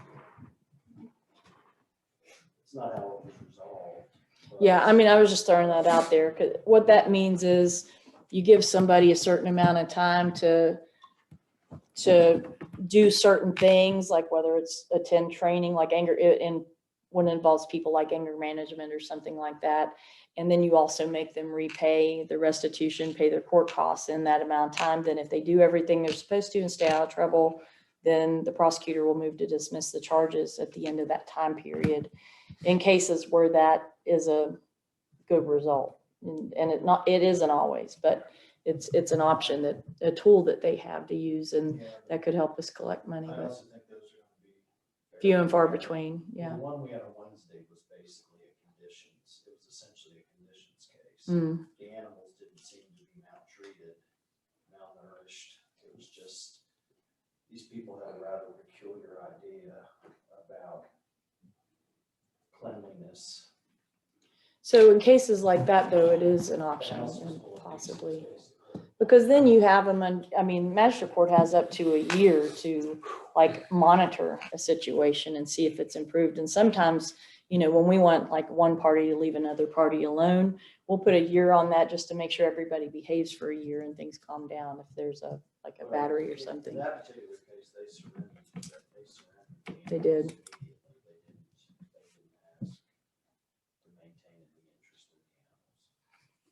I'll just go out and get some more. I got a question. Not anymore. Not for That condition? Not for the next 5 years, they won't. Okay. The dog the lab, or what was it, lab? Retriever. Who brought the charges? Fayetteville PD. Fayetteville PD. That came up, if I remember correctly, on a Sunday night. How long ago was this? It was this past. January, February. I was on vacation. Yeah, it was this past winter. How was they called out there? Through 911? I was actually on call, so it would have been January when this happened. There was a young man whose parents moved out of state. He wanted to stay here to finish out the school year, and he was actually staying in the house as a temporary house guest And he ended up going out in the garage and finding the dog. Oh, okay. And he was the one that brought it to the attention of, he called an older person to basically ask what she thought they should do. That prompted law enforcement involvement. Law enforcement ended up getting a search warrant, went and retrieved Okay. the dog. Okay. Okay, so examining the reimbursement for vet fees, what does that typically run? I mean, It can vary. I mean, if it's, depending on what is needed for the case, it might just be a cruelty exam that, you know, the dog has been locked in a room and is skin and bones, and just like their overall health, you know, there's a scale that veterinarians can use to determine, you know, basically their body composition, you know, what kind of condition they're in health-wise. It can include fecal, you know, examining fecal for parasites, blood screens, you know, they have tumors, checking those out. So it can be as little as, you know, $40, you know, just to do the exam itself, or it can be hundreds of dollars. how many of these go to trial, You think? I'm at somewhat of a disadvantage because I've only been back in office for 6 months. So Right. I can tell you that since I've taken office, I don't know that a single one has gone to trial. I don't remember any going to trial when I worked there either. But I just wondered like what, you know, like what level of expert, you know. How much One money? of the problems that we deal with is, and I think, not to put too fine a point on it, I think one of the reasons why the cases end up getting resolved is people are frequently charged with a felony, and if you look at the felony statute, the definition of the felony version of animal cruelty, it's actually a fairly difficult case to prove. And it seems like the overwhelming majority of the cases that end up coming through are actually, I feel, are of a misdemeanor nature. So what ends up happening is they're frequently offered a misdemeanor in a felony case. There's a lot of incentive there for the defendant to take that plea to avoid being exposed to a felony. That's not to say we don't have felony cases. I mean, I'm familiar with one that was filed a few years ago that absolutely was, and was prosecuted as such, and the guy was convicted and actually went to prison over it. Who and at what point, who is making the determination about what evidence you need for each of these cases? Who's making that determination up front before the money's spent? I mean, as far as, and this is an example, the recent hoarding case from Lease, we had over 50 dogs and a few cats dropped to us. When the animal control officer brought them in, he stated to our staff that all of the dogs had to go to the vet to get a cruelty exam. And I contacted Anthony, I'm like, that's, you know, $30 to $40 an exam times, you know, 50 to 60 animals. I'm like, that's not a bill we're gonna foot, you know, and we didn't feel like these animals, they were, you know, a number of them were not in good condition. Staff took photographs of them. I believe the deputy on the case as well took photographs, and of the scene itself too. But you know, a lot of them had dental work that was, you know, yeah, it was bad. So the ones that had things that we could treat, you know, skin conditions, get them on antibiotics, you know, that type of stuff, we just did. Well, I know with the necropsy, based on my conversation with the officer at the Old Retriever, I knew we were gonna have a necropsy, and I told the officer that. And I believe it was communicated through to the Humane Society that that's what we needed. I prosecuted a hoarding case for horses out in Washington State. And, you know, some of the considerations, like in that case, that the horses had been neglected. They weren't getting enough food and water, and a lot of them were emaciated. But we had some restrictions like on our ability to prosecute. So I don't know what you're able to prove. If somebody's too poor to pay for, you know, dog dental treatment, you know, because cleanings are expensive. You know, what is the standard? Like, where do you draw the line on that kind of thing? Because out there, like if the hay prices were through the roof, we couldn't prosecute certain things. I mean, I don't really know how to answer that other than just say each case is assessed on a case-by-case basis. I don't know I'll say this again, the 6 months that I've been in office, I'm not aware of a case where the defense was, I did not have the money to provide what was needed for this animal. I mean, if that was the issue, certainly that would be taken into consideration. But I mean, I guess you could argue that in the hoarding case. I mean, I couldn't imagine what it would cost. But to me, there's a lot more going on there than lack of funds. I mean, no human, I just don't see how one human can be adequately providing for that many dogs, and certainly not in that kind of a space. But, you know, at this point, it's being assessed on a case-by-case basis. So are we looking at reimbursing extraordinary vet fees like a necropsy, or are we looking at addressing reimbursement of all of vet fees, like the fees that you would incur regardless of the source of the animal or the reason the animal came into your custody? No, just for animals seized and there's a criminal. So if they're seized. Define the fees though. Is it feeding? Is it? No, it would be. Just the vet, she's talking about the veterinary. Just veterinary care. Yeah, medical care for the animal.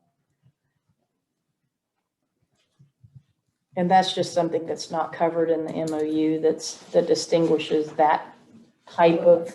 How much a year do you guys spend on that? Ballpark, I mean, I realize it's going to vary.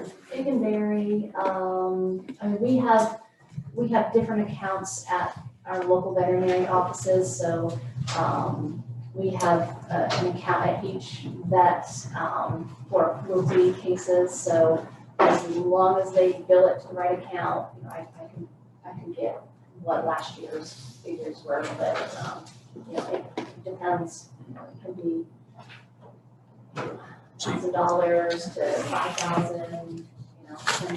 You know, depends on back when dogs were seized from Billy Kincaid. I mean, that would have been. Something scares me what you just said, if they bill it to the right account. Well, That kind of scares me. There have been times, I mean, we get the they might bill it to our regular medical account versus the cruelty account, and that's not very often. Okay. We're not getting cruelty cases every week. Well, I know a number. I might be able to help out. We might be able to use some of the asset. I was getting ready to ask you that because it seems like if there's an extraordinary expense like a necropsy or something that, you know, you are making the judgment call on this. Oh, certainly. And so, I mean, you we're know, asking them to spend money so we can prosecute. and you can come to us if you cannot afford to prosecute these cases in your budget. And the reality is I have a budget line item for investigative expenses too. Right. So But I don't mind to do that. it's my view. I can certainly get with you guys. Yeah. Talk about working towards the way of distinguishing that, but per agreement with your office, because then if you need to come ask for more budget money for this, then you will come to us. But since it's in your discretion, I would rather you be the one footing the bill. There's a budget line item that investigative expenses, and that's what it's there for. I mean, most recently, we had a forensic anthropologist at the Smithsonian to give us an opinion as to cause of death on that murder case down on Route 16, because the only thing left of the body was a skeleton. Right. So they couldn't do a typical autopsy because there was no soft tissue left. So we had to get the anthropologist's expertise. He had to do an evaluation of that. So we've got that budget line item. But like I said, too, with the asset forfeiture money, that's another source that we can use. That's what I was thinking too. So I think that's a good solution for this. And I just think that you and Kathy need to hammer out, like, if it's something that they can do, that's one thing. And if it's something they have to farm out for, then that's another thing. And that if it's something expensive, you should all absolutely confer with Anthony before incurring the expense. Right, yeah, I mean, we have good communication, reach out to him, and, is this gonna be worth the will be exams on these dogs? No, I don't think so, Yeah. And our staff, for the most part, they deal with animals every day, so they can say, for this, this dog doesn't warrant, but then again, prosecute, and the judge, whoever trying to do something like that. Okay, we have a question from Mike Fridley. Well, wait, I just wanted to, I had I'm something else sorry. I wanted to chime in on real quick. And I was just going to add that another thing you might want to educate Kathy and her staff on is how you want certain things documented. Because like in my horse case, they didn't take pictures of the body, they just took pictures of their faces. And by the time I got the case, they were all fat and happy in the county's custody. And we didn't have, and they took pictures of hay to demonstrate there wasn't enough hay, but there was hay. You know what I mean? So trying to prove the case. Water to show it had oil in it, but the pictures weren't good enough. So We've had some communication. showed they had water.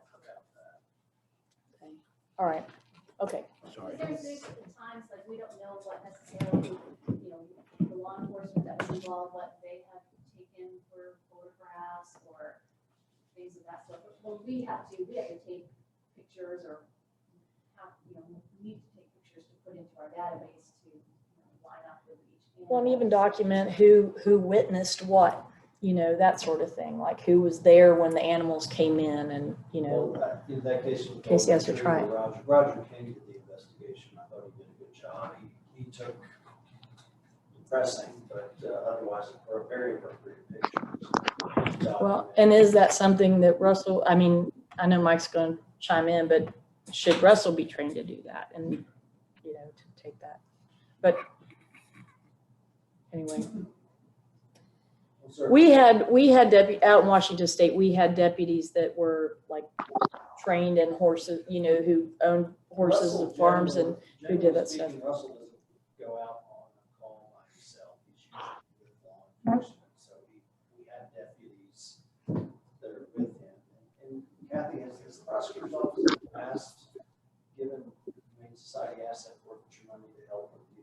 So I was led to believe that it happened in the past. Not since my being on the board. You've been there for how many years? 5 years. Okay, all right. I mean, I don't see a reason not to. I don't either, and I feel like if you run into challenges, if it becomes burdensome, you can come to us in your budget next year and let us know. So Chair Fridley had a question.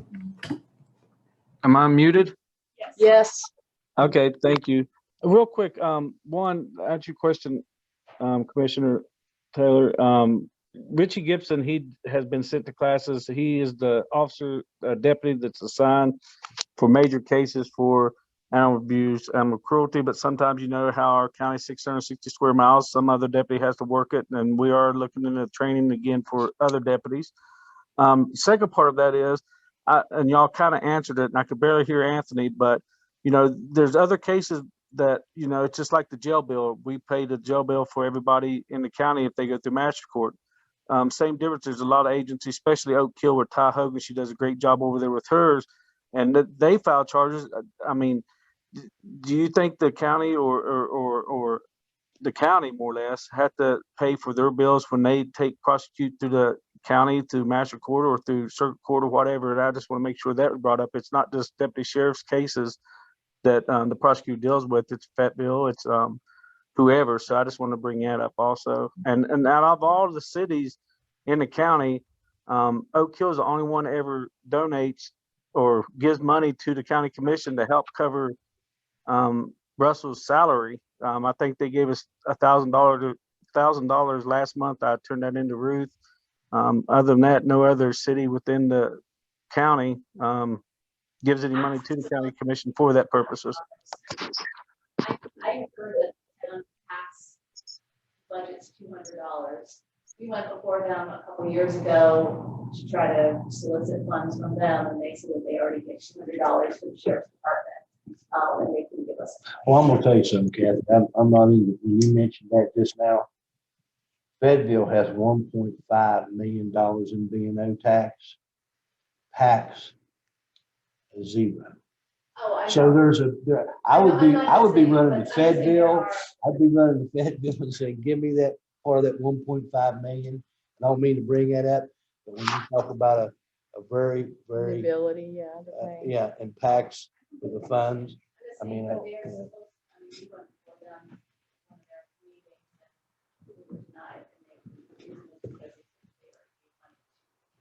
you're lucky that $200 they even give to the county. Whatever it was, that is a lot of money for that municipality. So Anthony, what do you think about the sheriff's, what he raised? Like if it's an Oak Hill I guess if they prosecute it in Oak Hill, I think Oak Hill should bear the investigative expenses, but do you feel like we should bear the investigative expenses of an Oak Hill case? Well, That's prosecuted nationally. The problem, I mean, in a perfect world, Oak Hill would bear that cost. But what I don't want to get into is I don't want to get into a situation where if we have an animal cruelty case that arises within the jurisdictional limits of the city of Oak Hill, that we're placed at a disadvantage for prosecution in that case because we don't have assets. Oh yeah, I feel like if you're prosecuting it. But to me, I mean, I think the point that's been made, Fayette County is expected to put the bill for every law enforcement investigation, whether it's done by Fayetteville PD, Oak Hill PD, Smithers PD, Hampstead PD. I mean, it doesn't matter. We put the bill for jail costs. We put the bill for prosecuting it. We put the bill for pretty much everything, regardless of the agency. Certainly, there's I don't think this point is out in that field. And I've seen Ken Carpenter, I've read some of his comments in the Charles newspaper. I've seen him talk about the same thing. That county puts the bill for municipalities. But I don't care how we get from point A to point B. I just don't want to be in a situation where prosecution of the case gets hamstrung because we're arguing whether the county should pay for it or whether the city should pay for it. That's my concern. But I mean, I don't disagree with what's being said here. I don't think it's unreasonable to expect that the municipality put the bill for the investigation. You track where these animals have been picked up, right? Whether they're in town limits and. Yeah, as long as Russell completes that document. It'd be good to have those stats, and if he's not completing it fully, then let sheriff know. Okay. So there, I mean, as far as what we've gone through in the past with MOU type stuff, these are things that were in the last drafts or through the course of the process. There's also wanted something to be added to kind of more, I guess, just putting it out there that as far as the animals that the animal control officer picks up, where the facility is not is not set up to intake horses, farm, livestock, things of that sort.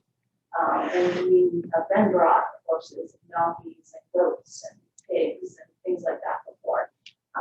Certainly, I'm not a farmer, but it's pretty clear that the barn out there is not situated, doesn't have any power. So, in the winter months, the boys can see them out there. It's, there's safety issues there.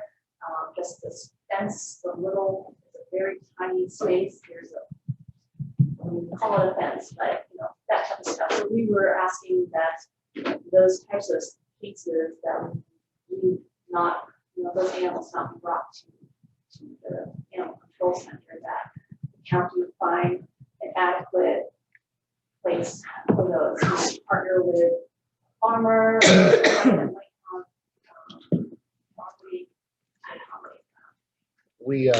I talked with Brian Sparks, and when you have a case like that, get in touch with him. He'll help you. 4-H. So sheriff's department uses it. That. We don't want them to come here and have to. Yeah.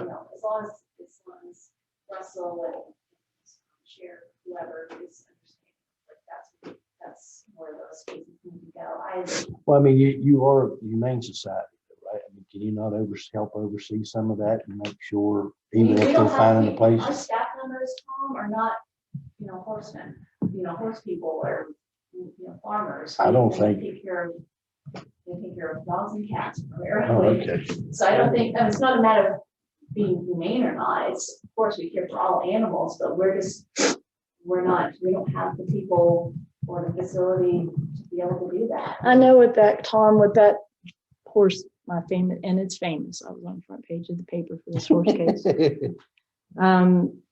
And it's got a great story that I'll tell you. You don't have a copy of I had it? identical twins as my defendants, and it was hard to tell who was like spying on the horses and stuff. It was crazy. But anyway, they had the Humane Society did not have the ability to take care of the horses. There were a couple cows and a bull too. So what they did was they, farmed out to local farmers and people and Did the Humane Society do it, or did the sheriff's department did it. Okay.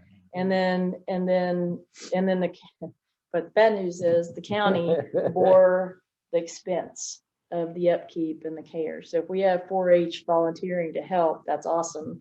But yeah, it was the sheriff's department that had to seize custody and then find a place to put the animals. And then, the county ended up with like a $50,000 bill because they just sat on it for a long time, didn't prosecute it and auction off the animals. What county But was it? this was out in Washington State. What was it? Benton County, Washington. Benton County, is that where it was? Okay. Mhm. He's gonna look it up. My last name was Hewitt. I'm gonna at look the it time. up. I'm gonna look it up for another reason though. Okay. And I can tell you, speaking to somebody that has dogs, cats, and horses, taking care of horses is, you can't just go to Kroger and buy a bag of horse chow and say, here you go. No, but the reason I asked, we talked about this last year, and I think that, like John said, John even handled the pig, if you remember, right? You don't Yeah. remember? You was sitting right there. Yeah, I went down there and Well, you said, and John said, I'll take the pig. John said, I'll take the pig. You never did, John? well, I went down there and they told me it was $800, and I said, no. No, it was never an $800 adoption fee. It was to cover the whatever expense. So he was gonna take the pig off your hand, but you're gonna charge him? No. I mean, if he was gonna adopt it, it might have been like a $200 adoption fee. Well, no, the girl told me it was $800. There's never been I should have called you. That was the meeting. I remember the meeting Yeah. specifically. Reclaim fee of whoever was wanting to reclaim it. Yeah. But you didn't want the pig, but then you're gonna charge him to take the pig. Yeah, but I've got stalls set up for pigs, and I can take care of goats and That was sheep the- and That was the conversation, A horse Johnson. or a I'm taking donkey? off your hands. I mean, I can help with that stuff. But I mean, I just need to be called first. Well, and again, that's something that she's saying that she wants to be cut out of the loop from the farm animal seizures because doesn't have the facilities for the farm animals. So that's just something that, is Mike still on there? Sheriff still on there? Yeah, if Sheriff, if you could just mention to Russell that for these farm animal cases that don't involve, anything doesn't involve dogs and cats, that 4-H has volunteered to help with those cases with the care of the animals. Yeah, Dr. Osborne, she has a really nice place for them too. Is Mike Okay. on? Well, and as long as 4-H understands where all these resources are, I feel like if they're willing to facilitate it at least, if not actually do the caregiving. Yeah, but she's the leader of the 4-H, or she was at one Well, time. I have no idea who any of these I know she people was are. involved, like, I'm not sure what. I know Katie has some stuff to do with it too, so.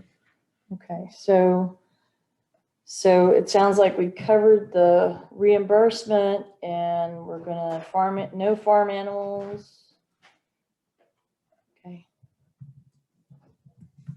You have more on your list? No, just the continuation of building facility grounds improvement. I had that at the top of the list. So, and then our one main, our main thing is to enforce getting those records that are required by the MOU on a regular basis, on a monthly basis. And we just wanted to put a date in there just because I mentioned before, just to be specific so we know when it is. And not that if it comes in on the 16th that Ruth is going to be like, but so the 15th was when she would like to get the records for everything you submit, like whether it's payroll or whatever, just for planning purposes and budgeting purposes. The adoptions, I mean, we're still not getting those. We've had one director in over a year, John. But if it's in there, it's going to be required to get it. I can certainly bring you off a report off of our database, but it's not the pretty report that is normally put together, but. Okay. Commissioner Taylor, I heard everything. I was muted at the moment. I heard you and I'll pass it on. When we do large seizures like that, dealing with horses or cows or whatever, we always contact the prosecutor's office and make them aware of something like that anyway. And we had a similar case, just like you was talking about, down to 61 years ago. And we brought in people from other areas that helped us with that. So I'll make sure Russell knows that, ma'am. Okay, thank you. I remember that case. Also had it at Whitlock Farm too. Heart of Phoenix is a tremendous rescue, and they were involved with that, as well as the HSUS. The West Virginia director at the time was kind of coordinating a lot of that stuff. My understanding of that was a little bit when I was fairly new to volunteering, but yeah. Okay. Is there anything else that you have? No, those were my notes from our last workshop meeting that we had. So why don't we, I know that our goal was to have a final document of the MOU for everybody to sign today, but why don't we incorporate all this stuff in? Have you taken the notes on all that? Because I did. Okay, so Anthony can incorporate those things into the MOU and then email a copy to us and to you to submit to your board. And then maybe get your board to sign it and then bring it before us to sign. Okay, and I do have one. Okay. After you're done, though. No, go ahead. I'm done. The adoption for the animals going to rescue. Does the Fayette County residents or anybody that come there have first right to adopt that animal? They do, as long as it's within a certain, within. What's the time? If a rescue has committed to a certain animal or animals, which. How do you know that? Do they send you an email or a letter? We have a rescue coordinator that's. Is there an email or a letter? It's probably a text message or or an email. Yeah. So that you would have a documentation that would show that they're taking that dog for somebody else, not that they're just accepting it to the rescue. No, there's communication. What happens, our rescue coordinator, when animals come to us, there's a process, and Kylie. Just take me through the full process when the animal comes to you. I will try to. I'm not the rescue coordinator, but from my understanding is when the animals come to us, there's a form, an intake form that is, if it's a stray animal, Russell has completed that, or filled parts of it out. And then our staff member signs or puts a work order, and each animal gets a work order number assigned to it. And then that information, we have a medical intake form that's the staff member completes and documents all vaccinations given, the deworming, make sure they scan them for a microchip, check them, their body out, if they have fleas or is there fur missing, that type of stuff. They do all of that. And then all of that information gets input into our database. Our rescue coordinator is a volunteer, so once all that information is put into the database, it's an app, so she can see it on her computer or her phone or whatnot, and can see, okay, these animals have come in today or yesterday, and she just kind of keeps that in mind. And then once their stray hold is up, they haven't been reclaimed by an owner, she networks them, and she has a What time period is that reclaiming? You just said 5 days. So in other words, after the 5 days, you say, okay, nobody's claimed it, so you're going to send it to rescue. No, we don't send it to rescue. That's when she begins the process to network those animals. Okay, 5 days. So that gives opportunity for anyone to, even before the stray hold is up, if they come see the dog, they can put in an application, be like, if nobody comes to adopt or comes to reclaim this dog, here's my application, I would be interested in adopting that dog, cat, whatever. Okay, so after 5 days, go ahead. She networks all of that information, pictures, any behavior issue, is it good with other dogs, other cats, any type of information she can ascertain from our staff members. She uses that to network to our rescue partners. Okay, and network to the rescue partners. Do they take the dog if there's not somebody that's not willing to adopt it? When you send it to a rescue, if she's networking the animal, it's not, nobody has laid claim to it, nobody has put in an application on it. okay, so on the 6th day when you do that, if somebody comes in and wants to rescue that dog or wants to adopt that dog, can they? As long as the rescue has not committed to it. Okay. Well, when a rescue commits, is somebody adopting that dog or the rescue says they want that dog? It could be both. Could be both or either. Right. Both or either, right? Right. Yeah, a lot of times our rescue So partners if have a list, just like we do, folks want, a little Yorkie where, we don't have any at the moment. We encourage them, okay, we don't have any, but we do get them all the time.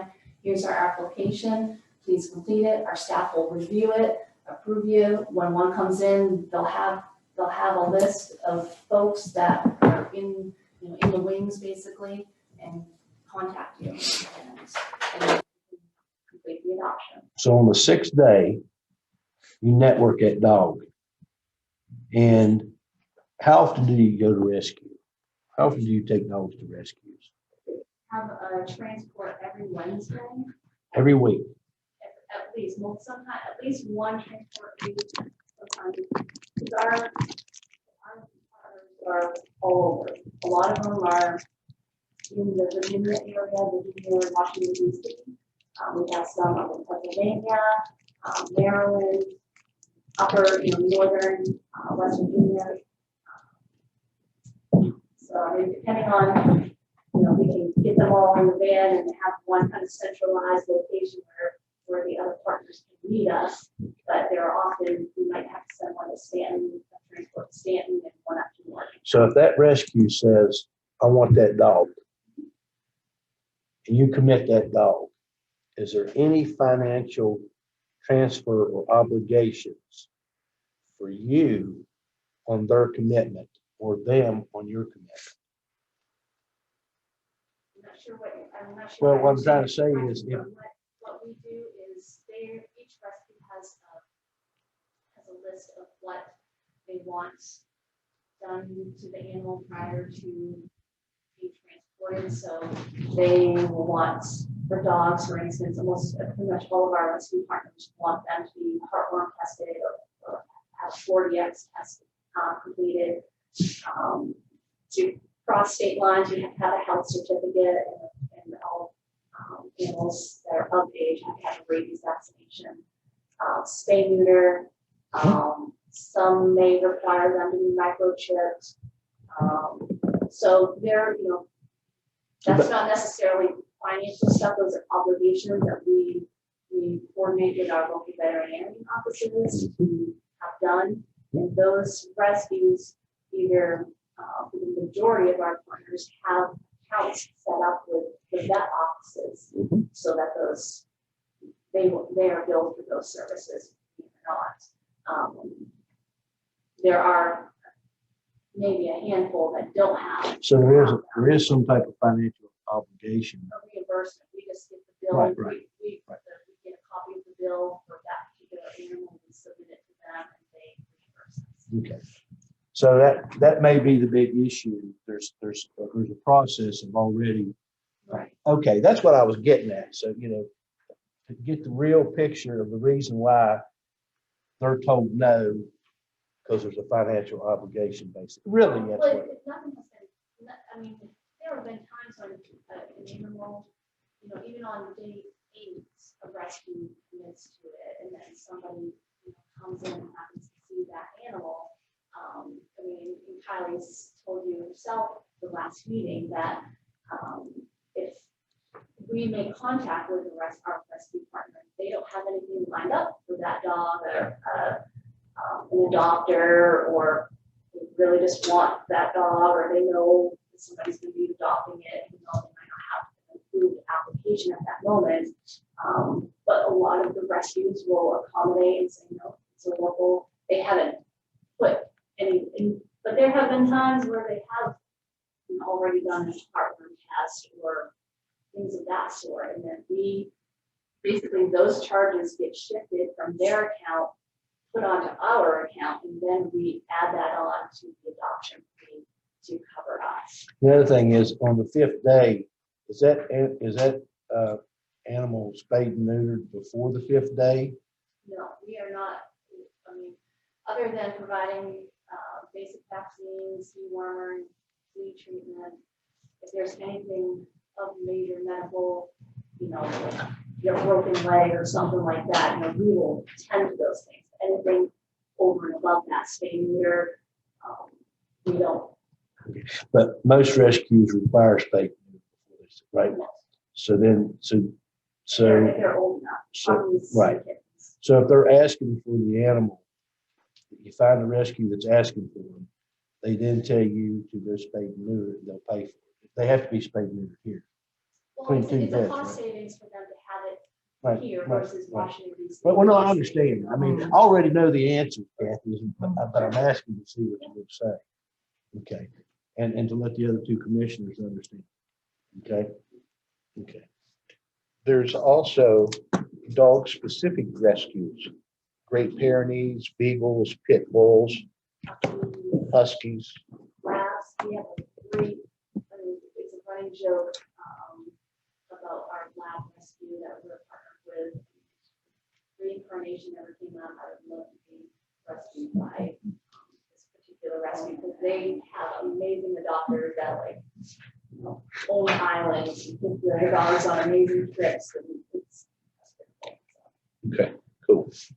So are you wanting to add in the MOU, just to be clear, that Fayette County, where if an animal's already, that Fayette County residents have the first right to adopt animals that have not otherwise been obligated?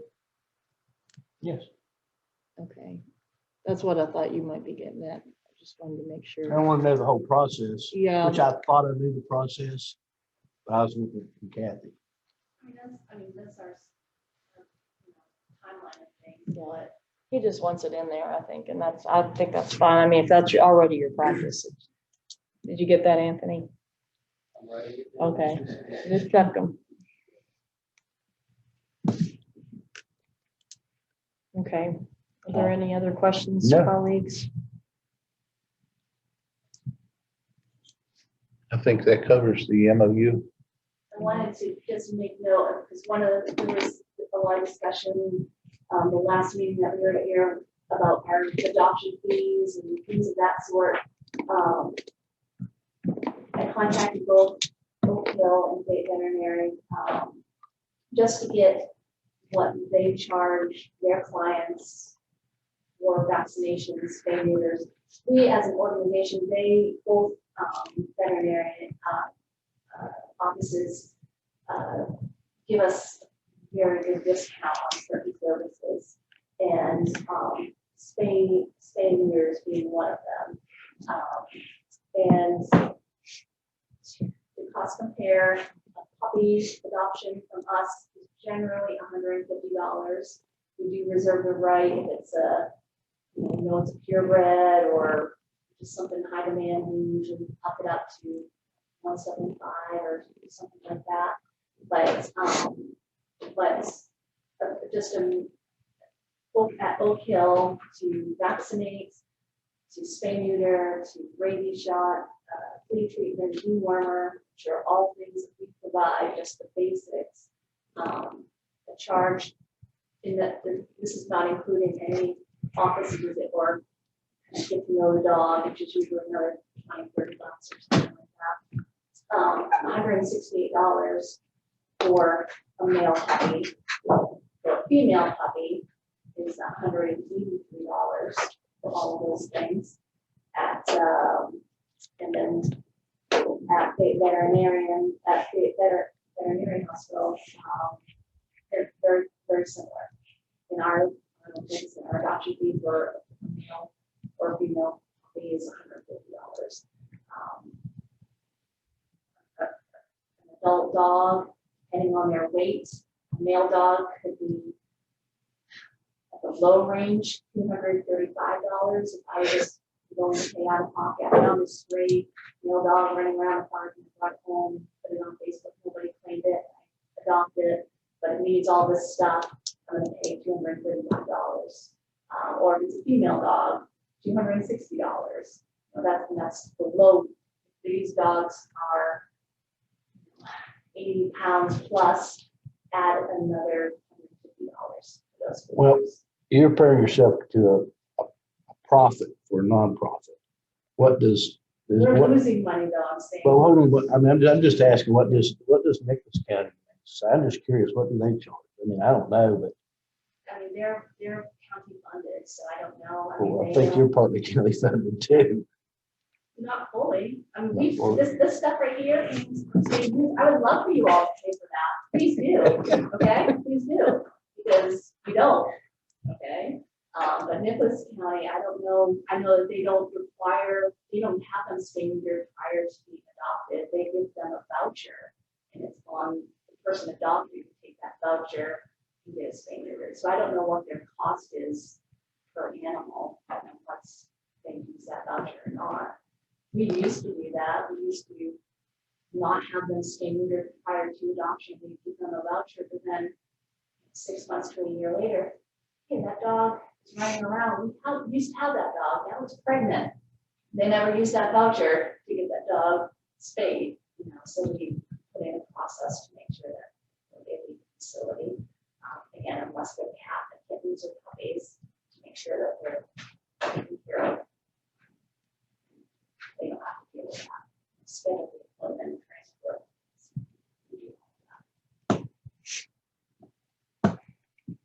How many spade and neuters do y'all give out free a year? Free, we don't give free spay neuters. Well, $20 spade. We do, I just, last year for our West Virginia Department of Agriculture Spay-Neuter grant, which was only a time period of 7 months for the year, the grant period. For that, for just those months, we did 375 payments. I don't know what the breakdown of cats versus dogs were, but. And that's not counting the rescue, that's just y'all. That's not us, that's people living in the community that have. Oh, okay. Cats. Okay. Wanting them spayed out, needing financial help. Well, okay, so that's, my next question is, you got the corn. Okay, you give out a voucher, and it may cost them $20 to get free spayed and neuter. Well, it's not free, but they. Well, they yeah, give a okay. donation. We ask them to give us A donation. Subsidized or whatever. Yeah, so yeah, $20. So you do about you done 375 of them. Just for that 7-month period. Okay. So you use part of the corn. And actually, let me say that again. Last year, our grant that we received from d.b.a was $15,000. So we exhausted that $15,000. It was a partial matching grant. 50-50. It wasn't this. It wasn't last year. 50-50? I think it was like 60-40 or something like that. I can't remember off the top of my head. But we had to put in $5,600 for it. And so we exhausted that. Even it really wasn't over 7 months. It was probably more like 5 months. Yeah, I noticed the Department of Agriculture's funding went from like $1 million to $700,000 in the, and I looked at all this on their website over the last 4 or 5 years. It's between 600,000 or 700,000 was over $1 million too. So I was wondering when I looked at your the audit that I didn't see more of that. So I was curious. And that's why. The first year that we had this grant, we got the maximum amount that we could receive. And I think the next year we got 25. Last year we got 15. This year we got 10. Yeah. So. Yeah, I was looking at that. It's the grant we have for this year, just the grant period starting in April and will be through that $10,000 we provide. I estimated, because I just submitted another grant for another standard, another organization, and I estimated we help over 800 community member or 800 cats in the community, not that come to the shelter, but they have residents. That's feral cats, that's companion cats. Okay.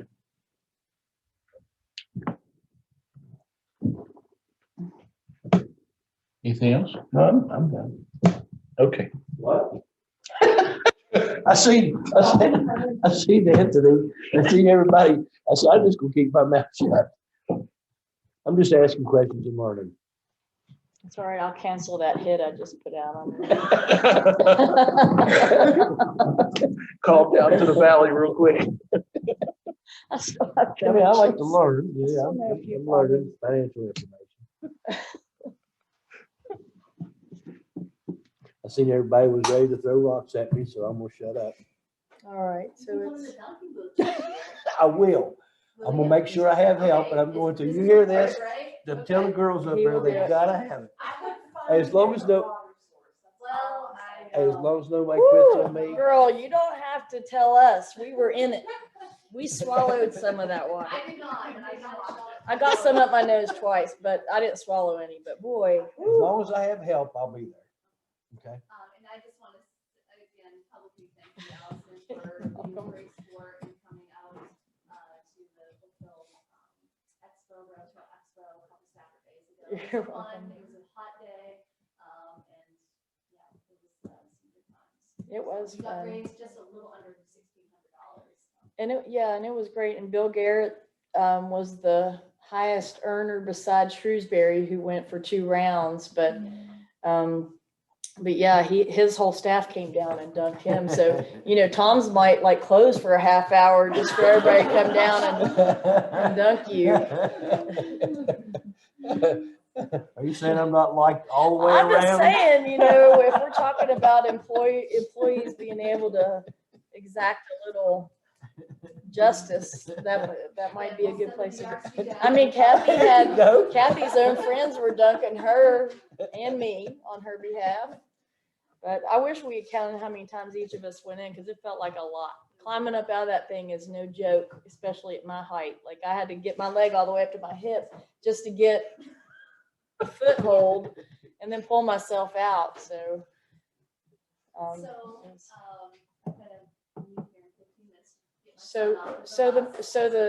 the money, we need to allocate the rest of the budget.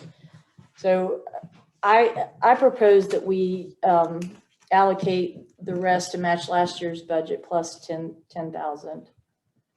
How much is that? 181 is it altogether, and that we've already allocated 70 something of it, right? So the 48.5 would not be part of. Oh, that's right. It was budget. 118. That's a grant. Yeah, So that's whatever- different. But 1.8. So this. Hold We on. requested 201 change for our budget request.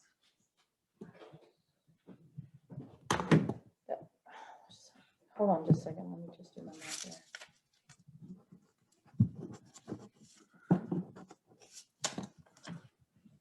So that would be for what I'm proposing, an additional 63,000. And that is that we do. If you take out the 48.5, the one-time grant, it will be $132,500 from the general funds, and then the 48.5 coming from the CARES money. That gives you 181. Just to fund them this year. And then I've asked Ruth to take a look, Kathy, at our budget to figure out where we can draw funds in subsequent years because of the coal reallocated drying up and that being the traditional source of funds. So we don't have to go through, fire drills every year. Just figure out if we're regularly funding the Humane Society, where we're getting it. But my proposal is an additional 63,000 to make it a total of 181. I'll second. And that's, I'm sorry, and that's including the 45? Yes. 45? Yes, Okay. that's Because what we had requested was, like I said, was 201. Right, and to me, because we're, everybody requests what they want, but a lot of people didn't get their full ask. I mean, including like nobody got raises in the county or anything like that. He didn't look, he's pouting right now. So, Sheriff didn't. So, I mean, I'm proposing that we do what we did last year plus a little bit more. Okay, so what exactly was given to them last year? 171. So 171, so we're looking at 181. And that But 180, that is not what is reflected in the budget. Part of it's a one-time. Because grant. we're using the If you one-time budget grant. it, You cannot give that grant. okay. All right. So that's 181 starting on July 1st. Right. Gotcha. Okay. We have a motion and a second. Any other discussion? Well, Kathy wanted to, I just, this is, several years in a row now that we have not received what we need. And I am disappointed that, what we asked, what we're asking for is not, it's just keeping us, maintaining, and a lot of, we don't have people on staff necessarily, because volunteers are doing that. We don't have the money to pay folks to do certain jobs like our rescue coordinator or a lot of the things that I do. And with this volunteer hours. So, I would love to be able to, my boys are getting bigger. My time commitment, for the shelter is not as what it used to be. And I know, others as well. So the ability to have maintaining the quality, the service to the county, to the citizens, to taking care of animals, it's vital to have, for us to have this funding. Because I can't do another year of what I just went through. And I don't think what we're asking for is really going to have have 9 staff members take care of animals down there, in place of having county employees down there to do the same type of work that we do, saving animals, helping community members, employing folks. I'm disappointed. I wish it would be more. Well, Allison explained to you that, we're going to look for more. But right now we're, able to say specifically, you're going to get more than you got last year at 181. And that leaves 20 for us to try to come up with. That would be 30, I think. Didn't you ask for 210? 201. 201. Okay, so you're right. So that's 20. So can you do something for us? One thing that I always like to know is take a look at what we're allocating. Tell us what you can do with that, and tell us what you can't do without the additional 20 that you requested, just so we have an understanding of the full implications of this decision. And then, as we go along this year, we may be able to identify more, but I would really like to understand what's, the full implications of it. I think you were saying you need to hire somebody so you don't spend so much time down there. That's basically, I think, in a roundabout way. A number of us, cumulatively, we do the work of, more than one person for sure. But, we do this, we're not, I don't do this to get paid. I do this because I love animals and I want to help my community. But, I'm over 5 years into it, and like I said, my boys are getting bigger, and so I'm torn. My youngest is about to get off, the bus here, in about 20 minutes. And it's fine with me if you just want to send us an email. I don't feel like we need to bat it around on the agenda again. Just let us know, or send it to Ruth and she'll farm it to us and let us know the full implications. Okay, here's what we're able to do with what we have. Here's what we're not. And that way, as we're going through and we're juggling things, we can, consider it. Okay. Any other questions? No. Okay. All right. Thank you. We have a motion and a second. All those in favor? Aye. Unanimous. So how did that fundraiser compare to others? Like what's your average when you do a fundraiser, like when Maggie's does one or Furball or? Maggie's, that was, they did better. It was like $1,700, I think Josh sent us. Furball, our last Furball was our most successful one, and I think after expenses, we were over $20,000 that we raised. And starting this year, we didn't have a Furball, just of everything, but in the planning process for next year. Hopefully, last year we didn't have a golf tournament over at Bridgehaven, which that normally is $5,000 to $6,000. Yeah. Money. Yeah, I'm trying to think of some other. We've had a microchip event that's brought us like $1,100 in the past. I feel like if you could come up as these communities, we have the Anstead Heritage Festival coming up this weekend. Next weekend. 4th of July. I thought it was this weekend. No, next weekend. Oh yeah. Anyway, so the 4th of July celebration here, Bridge Day, anywhere where you see an opportunity to involve us in a fundraiser, I will do it. So let me know. And what, whether it's dunking or pie in the face or whatever, anything. Yeah, she's already volunteered me for that one. Yeah, I definitely did. I volunteer all of us for anything we can do to help offset those expenses. And I'll help you round up people just like this last time to get people. Yeah, I appreciate it. Bill was great. He was. He earned a lot more money than I thought he would, actually, because this whole staff came out to dunk him. They probably spent $200 dunking him. They were like, here's $50. Another guy's, there's $40. They were just. I was like, feel the love, Bill. I know. Hey, you know that there's what's the one through town that they do in Oak Hill in the fall? The parade, fall, Autumn. Fall festival. the Oak Leaf. Oak Leaf Festival, yeah, thank you. So that's a possibility. Yeah. Definitely. I know, that's why we should keep it in summer months.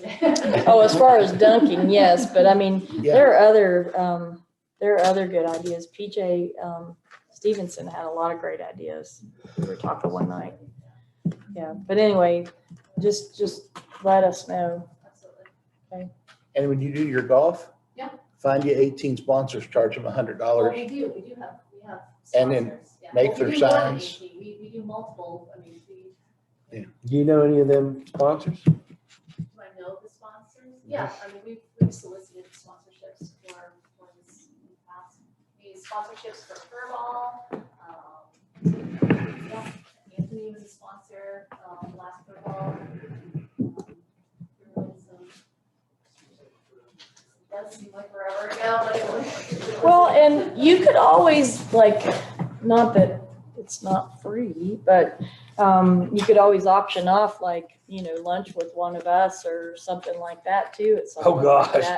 that. I mean, I'm willing to buy a lunch for somebody who's, Lunch signs at up for the Tom's. raffles or whatever, at the fur ball. So just, think out of the box. And let me know. Thank you. Okay. Okay, that ends your meeting. So Move to adjourn. Abigail, if you'll go I ahead. and- second. And see, look at my baby. When I'm